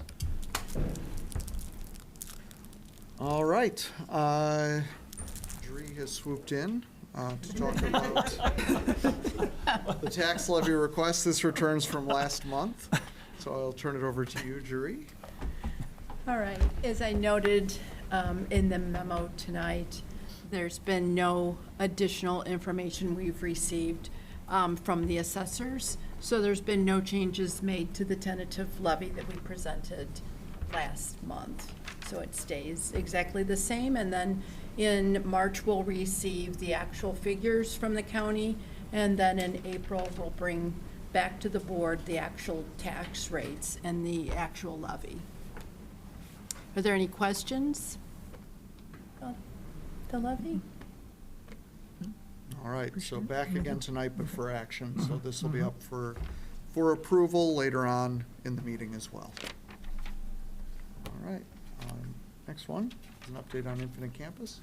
Bill, you want the clicker? You want to just tell me to There's advance? only 3 slides, so I'll just have you go right onto All right, it. So sounds let's good. load right into the first one there. All right, well, I am really... There we go, got the mic working. I'm really excited to offer you a very brief update of our Infinite Campus project. As you know, we previously used a program called eSchool Plus as our student information system. That was acquired by PowerSchool, and when they acquired it, they made a decision not to extend the platform further and instead to try to migrate customers onto their PowerSchool platform. We took the opportunity to look at the whole marketplace and see what other options are there, and in particular what other high school districts were doing. And we selected Infinite Campus as our student information system. It has a very large user base in Illinois and a lot of strong support in areas that we were looking for it. When you think about a student information system, think about a wagon wheel. You have a hub at the middle. And that is the core data for our system, and everything else comes out of that hub. So it acts as our system of records. So if we need an official record of what the attendance is or what a grade is, it is in our student information system. It has a lot of spokes that come out of it, things like our parent portal, things like our student portal, and it's going to have connections to a lot of other tools. Things like Parent Square gets its data from the student information system. So when we started on this project about a year ago, it's a really big project. In fact, it's a little bit like trying to rehab your kitchen while you're cooking. So we were building a new student information system side by side while we used the current student information system. We would slowly bring workloads over, we would test them, make sure that they were working, and then put them into place. And then over summer school, we actually ran summer school out of the new student information system. We ran enrollment for the 25-26 school year out of the new student information system. And that let us go into August with a lot of confidence that the system that we had ready was built and ready to fly. One of my goals for day one was we need to be able to take attendance and we need to be able to feed kids. Like, that was it. We did both of those things great. So we're really happy with the way the system came together. I'll go ahead and advance to the next slide. One of the big things that we were tasked with this year was supporting the attendance initiative with the new system. And Infinite Campus gave us a lot of new tools with the scanning system. We piloted building entrance scanning at the end of the 24-25 school year. Last 2 weeks after seniors were done, we had all of the remainder of the students come in and scan as they entered the building, and we worked out a really good pattern with that. From there, we were able to launch to full scanning directly at the start of the school year. Launching a student information system and then adding on a major function like scanning was a really big lift, and we have a phenomenal team that was able to do that, and our buildings really took this on as well and made this work. So we were scanning in classrooms for attendance, we were scanning in offices in order to track office usage and then also account for attendance where appropriate, and we scanned as students entered the building. This enabled us to do some really cool things. One of them was we wrote a report called the Unaccounted for Students Report. We were able to know if a student came into the building but then was marked absent at a class in every period, and a report is run, and the security and dean's teams can go through and look for students who may be missing from a class but are in the building somewhere, find them, make sure that they make their way to class. We were also able to begin using some of the reporting features of Infinite Campus to put together reports for our teachers. We call them our Monday, Thursday teacher reports. And every Monday and Thursday, teachers get a report of students who have a single period skip of theirs in the prior half week. Then they're able to reach out to those parents and those students and say, hey, being at school is important. Here's what you may have missed. We really encourage your student to make sure that they are in class. And so those student reports then are able to go out twice a week. We were able to do a lot of in-depth attendance reporting and provide our department chairs and our building leadership with actionable information in order to make sure that we were supporting those attendance initiatives. So a lot of cool things. We've got a picture of our attendance scanner that our students use as they enter into the building right there for you if you haven't seen that yet. We also did some reports with our alpha teams. We were able to replicate some of the functionality that 5 Labs had previously provided, and we were able to do it in a system that had direct access to the actual information as it is versus waiting for information to be replicated out and then rendered. It's pooling those alpha team reports with up to the minute, up to the second data. So, and next. So we're looking at, over the next course of the next semester, as we grow into this system a little bit more, some additional reports and dashboards. We're looking at some athletics and activities attendance information. We want to be able to highlight teams and activities that are doing a great job with attendance. And then we're looking at our summer school 2026. Right now, we're building out the registration system in it, and we're beginning to do our enrollment, starting with our incoming freshmen, and then that will eventually scaffold up to our summer enrollment push, where we bring everyone else in as well and have everyone ready for next fall. So, any questions for Phil? Thank you, Phil. So do we no longer use 5 Labs? Do we still use 5 Yeah, we Labs? migrated over to IC, So and we're we're excited totally- with okay, cool. yeah, Wow, it has better features and we have more control over it. Okay, cool. Yeah, so we're excited. Cool. And I would say it's less data transfer too, right? So we don't have to send that, we don't have to worry about it. Stays in the same box. Yep. Thank you. Thank you. All right, thank you, Phil. All right, Travis. You can drive. We just I can have drive? we just You'll have let me 8 drive? slides. So just as a reminder, some of the things, I believe it was about 2 years ago, and it might have been in this same board meeting, or it might have been the November board meeting, where we were talking about the financial impact of our energy.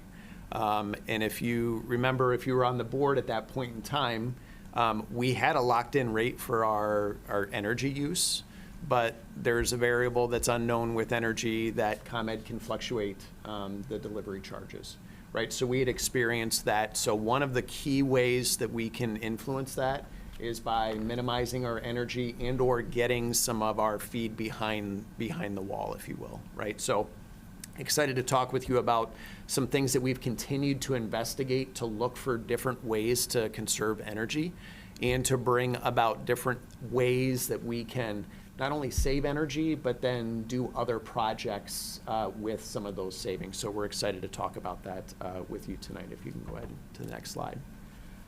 So again, a little bit more background with this. I had an opportunity to work with John, who is here tonight, and Honeywell, and talk with them about, like, what does this look like as a potential partnership, and what does Honeywell provide with that? So we provided them with some information, and they did a deep dive into our operations, into our facilities, into our energy use, our building infrastructure, all of those different components.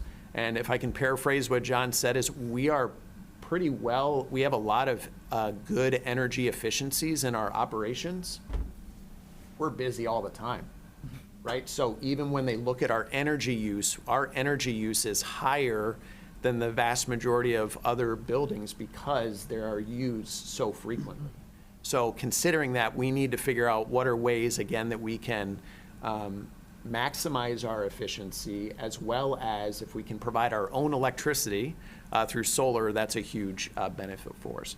So they've been able to identify significant savings, and that's what we're bringing just as a discussion point tonight, that can provide us over the next 20 years with some guaranteed energy savings, again, that allows us to do some different things. So this is called an Energy Savings Performance Contract, ESPC, because we have to have acronyms for everything in education, right? So it's a low risk, and it also provides us with something that Hank and I went to a conference again about 2 years ago in the fall and learned about tax-exempt leases. And so we've been looking for, are there ways that we can utilize that funding source? And this is one way that does that. So in essence, there is little to no money up front, but the tax-exempt lease allows us to make payments over these 20 years. But with the savings that we have a surplus, if you will. We have less going out, so we're able to have realized savings.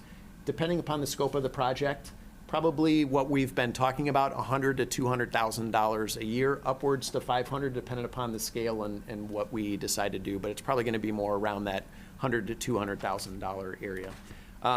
This project can utilize, you can see we have the Sourcewell contract.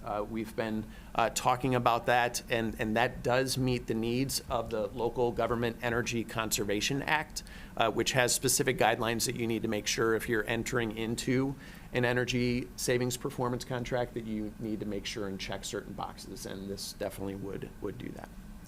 So next slide, please. So maybe asking why now, there's several different things. One of the driving factors is the solar timeline. So the Federal Clean Energy has an incentive that the direct payments change on this upcoming July 4th. So if we want to claim that tax credit, there are certain points that we need to hit in order to make that happen. So if we begin construction before July 5th, 2026, so if you look at that second bullet, we don't place an in-service deadline. So that gives us greater flexibility as to get the projects done in relation to that. We just have to start construction before July 5th.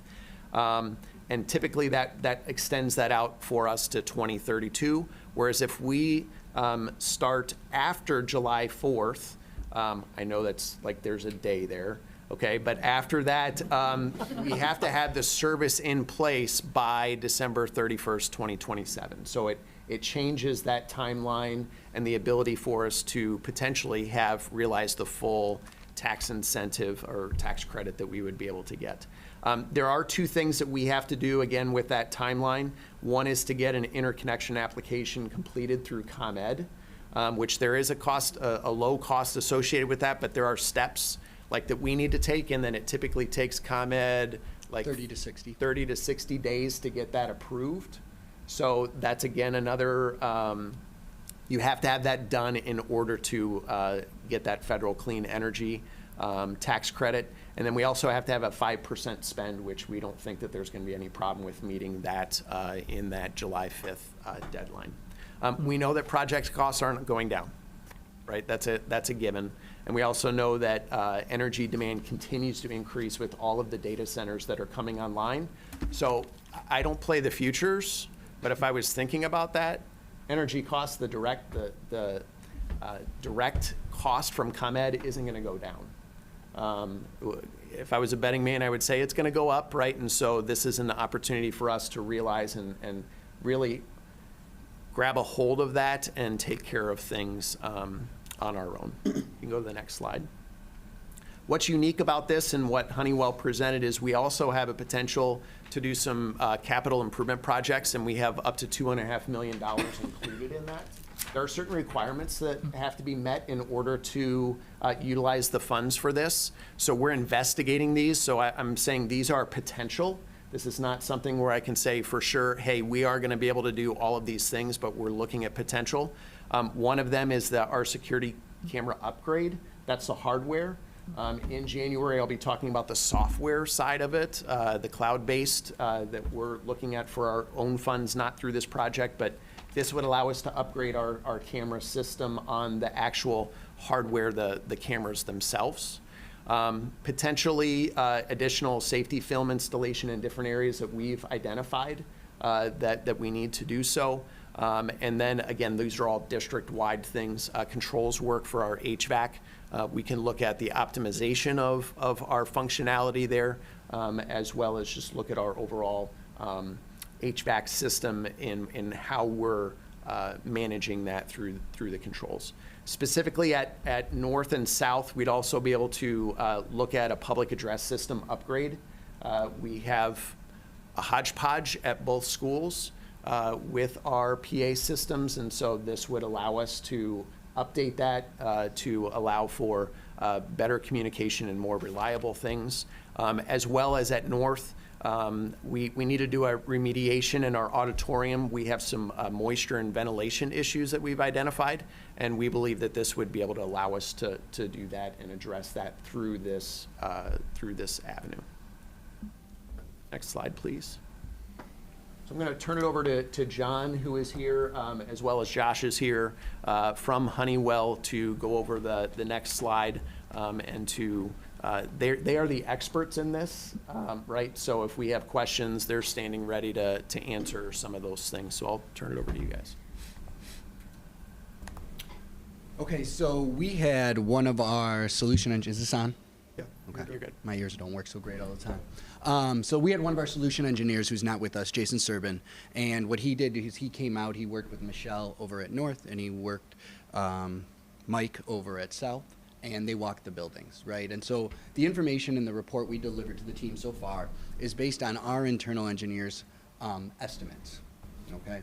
What we're moving towards and looking at each of these projects, so the solar on the rooftops of each building, as Travis said, there's going to be some structural requirements with some engineering to verify that the roofs can hold what we think they can hold, right? There's electrical engineering that needs to be done of how are we getting to meters so that the power you're generating can be used in your building, but not dragging, you know, more cost.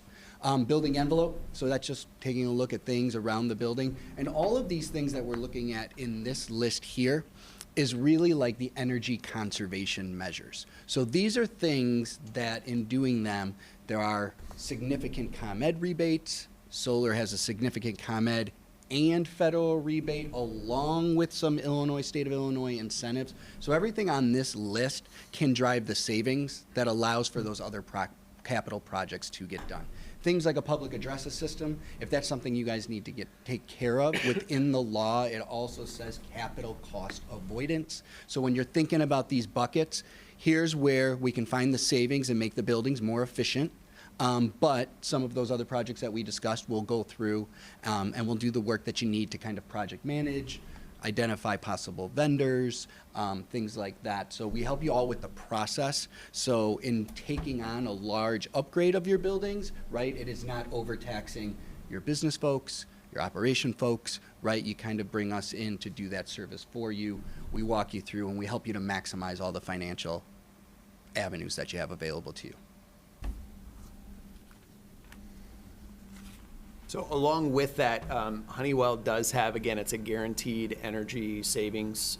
So they, through that investment grade audit, that would kind of be the next steps that they would need to go. Again, as Sean was talking about, we have some reports on our roofs and where we believe that we can put solar. And again, if you remember what we did last fall, not this fall, but the fall before, where we tried to use our Fund 90 for our health, life, safety to put solar here at the district office and at T99. That was denied, but we have the $500,000 in the DCEO grant that we've been made aware we have that. I actually attended a webinar last Tuesday where we're waiting to get connected with someone that's going to manage the grant. So we believe that we'll be able to use those funds for this project, which then would allow us to have greater savings, because everything that we've looked at is nothing out of our pockets from the beginning if we were to go through with the entirety of the project. So that would actually realize additional savings over that time where we already have that grant money.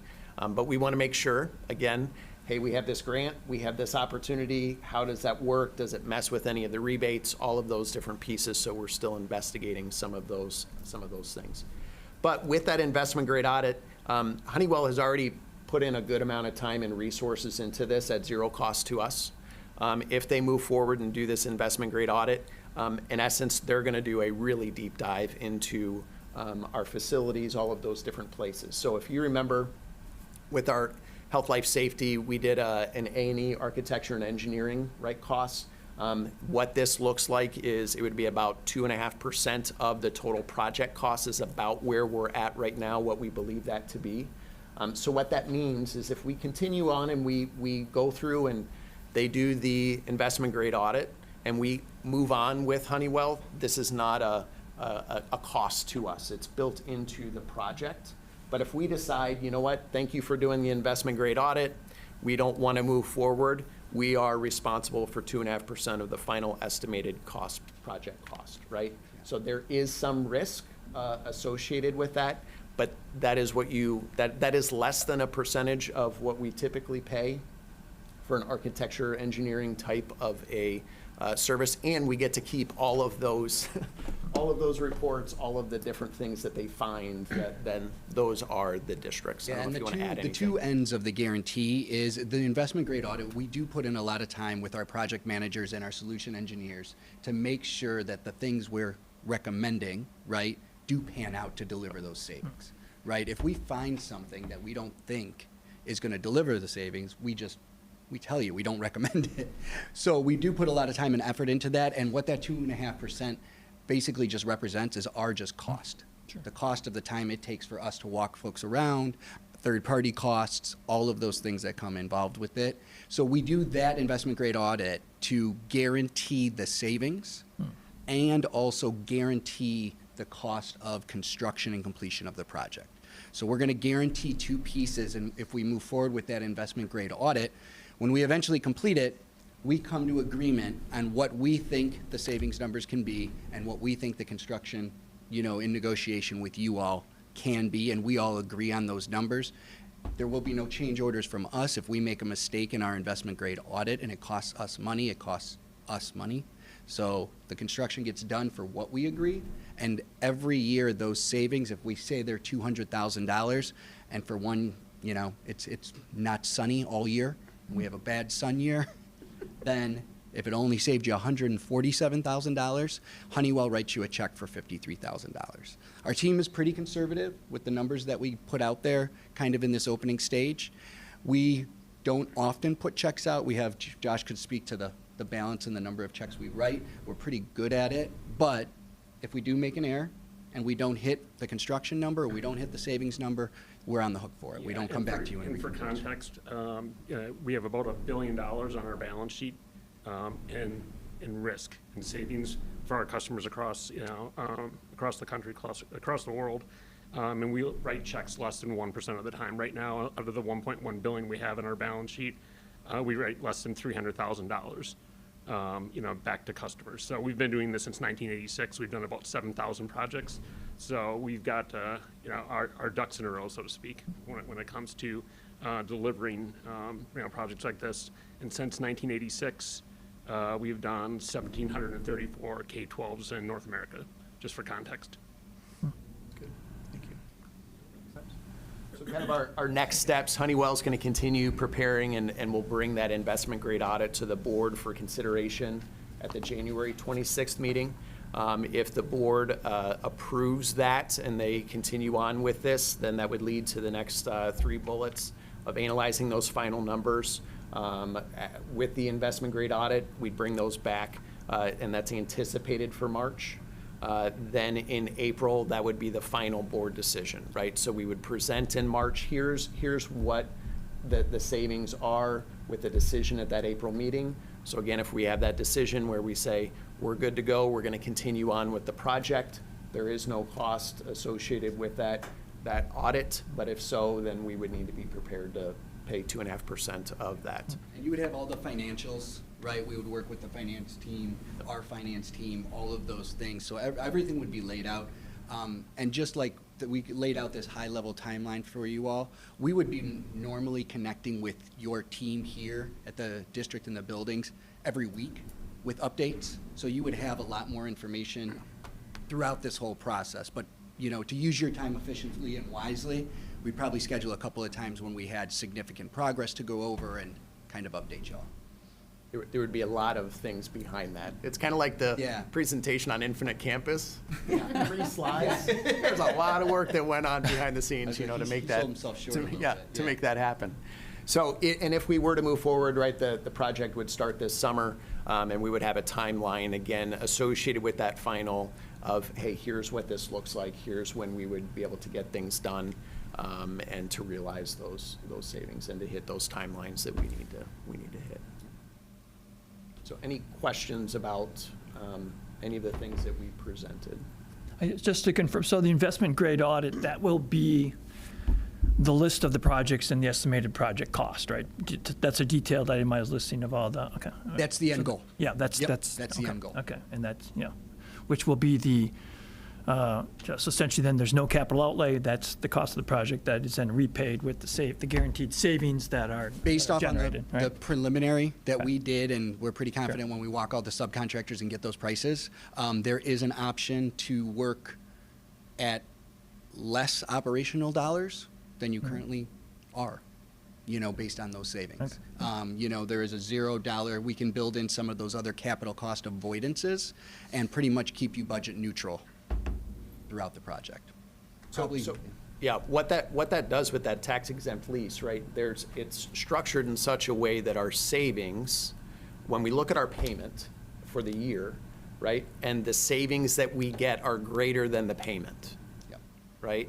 So when you think about all the different rebates, that's high in the first 2 years, right? But then as that continues, that annual savings in essence pays for the tax exempt lease.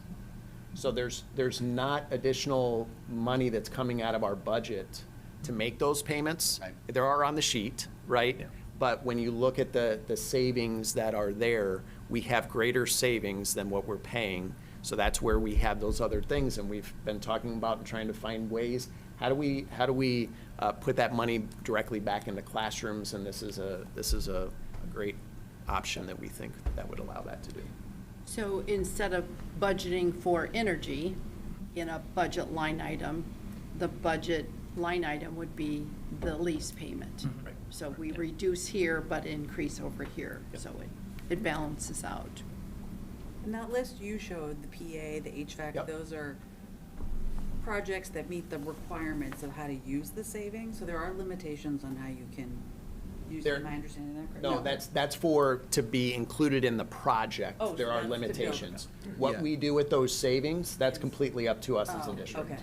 So those are the things that are kind of on the list, right? We will then figure out what is the exact cost and what is the Those are the value, things we need to right? do. Okay. Your PA system, sorry to tell you, isn't going to save you energy, right? But if you need a new PA system, it can be included in the project. Okay, so we're going to bring that list to you with the costs associated, and it becomes really a menu for you all to decide, yeah, this does bring value and this aligns with our goals, right? Or maybe this does not. Maybe we recommend not doing something because there isn't enough value right now. So it'll be a list kind of working towards, and then we'll all work through it together.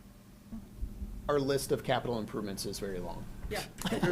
So we could move some in and out. Yeah, what this allows us to do, because I'll be coming in January and talking about capital projects for next year, that allows us to do this in addition to those things. Just like your own budget, if you can make savings in bills somewhere, you can redirect it to somewhere else that you want to use it. It's the same idea, just bigger scale here. Yep. Any other questions? All right, thank you both for being here. Thank you all. Thank you. Appreciate it. All right, board members, your turn. Anything from the fall joint annual conference that you would like to report out on to the whole group?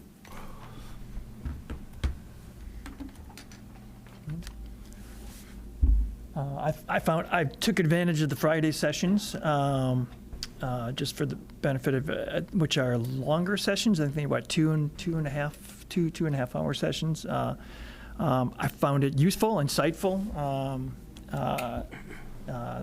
It's still getting information from a fire hose, I'm going to admit, but it was still, there were still takeaways made, and also just connecting with other board members.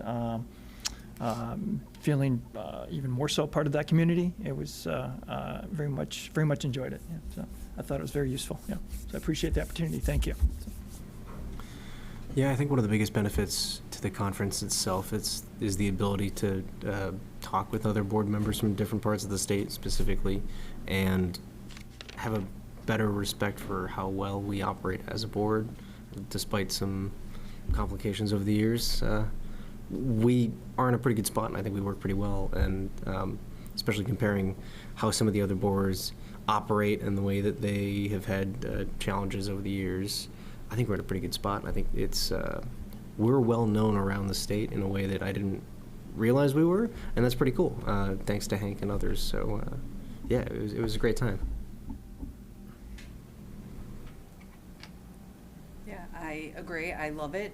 This is my third year going. I feel like there's always topics. I went to social media, which continues to evolve, which is really interesting. And then I'm co-leading for LEND, the Federal Advocacy Committee. So they had a group focused on that as well. And I got to same networking, reconnect with some people through that. And I just always love, you and I went together to the big presenter, the sort of main stage speakers. I think they're always amazing, and that was so great. Appreciate the opportunity. It's a great development opportunity for all of us, so thank you. It was great.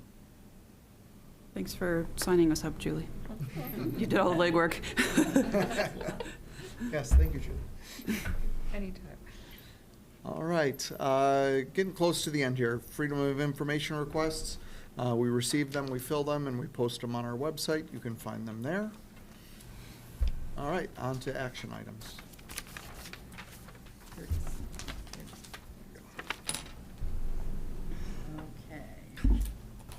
Okay, so before the board votes on the consent agenda, is there any agenda item a board member would like to pull out of the consent agenda for further discussion?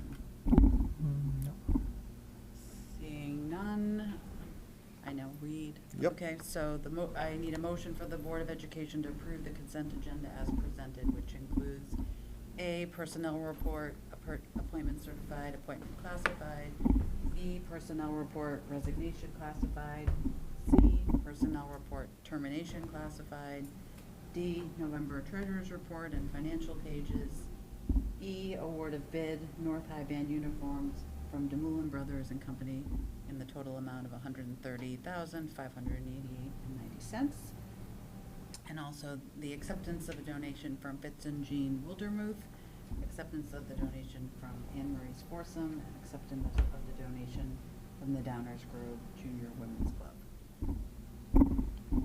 So moved. Second. Mike moved. Chris, second? Okay. Michael Riskey. Aye. Chris Espinoza. Aye. April Finan. Aye. Katie Courtney. Aye. And Kara Caston. Aye. And thank you for those generous donations. Moving on to action items. Okay. I need a motion for the Board of Education to approve the 26-27 course proposals as presented. So moved. Second? Chris moved, Katie second. Thank you. Chris Espinoza. Aye. Katie Courtney. Aye. April Finan. Aye. Michael Riskey. Aye. And Kara Caston. Aye. Passes, did I say? Yes. Very good. Sorry, Mr. You got it. Now I need a motion for the Board of Education to approve the 2025 tax levy in the amount of $119,202,971.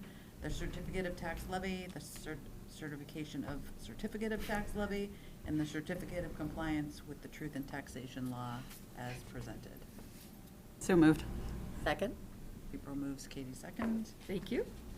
April Finan. Aye. Katie Courtney. Aye. Chris Espinoza. Aye. Michael Riskey. Aye. And Kara Caston. Aye. Thank you. Motion carried. Motion carried. Thank you. No, we have no slips. No slips. All right, updates. Len? Yeah, so Lend update, we obviously all just most went to the breakfast during the conference, which was great, and the next meeting is at the end of January, so I'll have more of an update then. Yeah, SASA, do you have any updates? We have our next meeting, I think, mid-January. So I'll have more after that. I have a meeting this week. It's not a ton of stuff, and then we have a capital improvement meeting at the beginning of January. Katie or April on the foundation? Yeah, we had our meeting a few weeks ago. One of the things we've been discussing is the little commemorative bricks on the patio areas at the entrance of North and South. The bricks are starting to, some of them are falling into disrepair, and some of the cost of the bricks has skyrocketed. It's becoming a bit untenable to continue the upkeep. So we're kind of trying to figure out how to phase that out. And we talked a little bit with, somebody told us how many bricks are left. And so we're trying to figure out what to do with the remaining bricks and kind of whether or not we're going to continue maintaining the bricks as time goes on. And then ISB, we just did. Yep. So, all right. Upcoming meetings on the board, so we're back January 12th and then January 26th. Okay, the appointment. We're going into closed session. We're going into closed session for the appointment. Motion for. Oh. Yeah. I'm sorry. So I need a motion from the board. To go into closed To session. go into closed session for the following. Yes. Please. Now you can Okay. read. A, the appointment, employment, compensation, discipline, performance, or dismissal of specific employees, specific individuals who serve as independent contractors in a park recreational educational setting, or specific volunteers of the district or legal counsel for the district, including hearing testimony on a complaint lodged against an employee.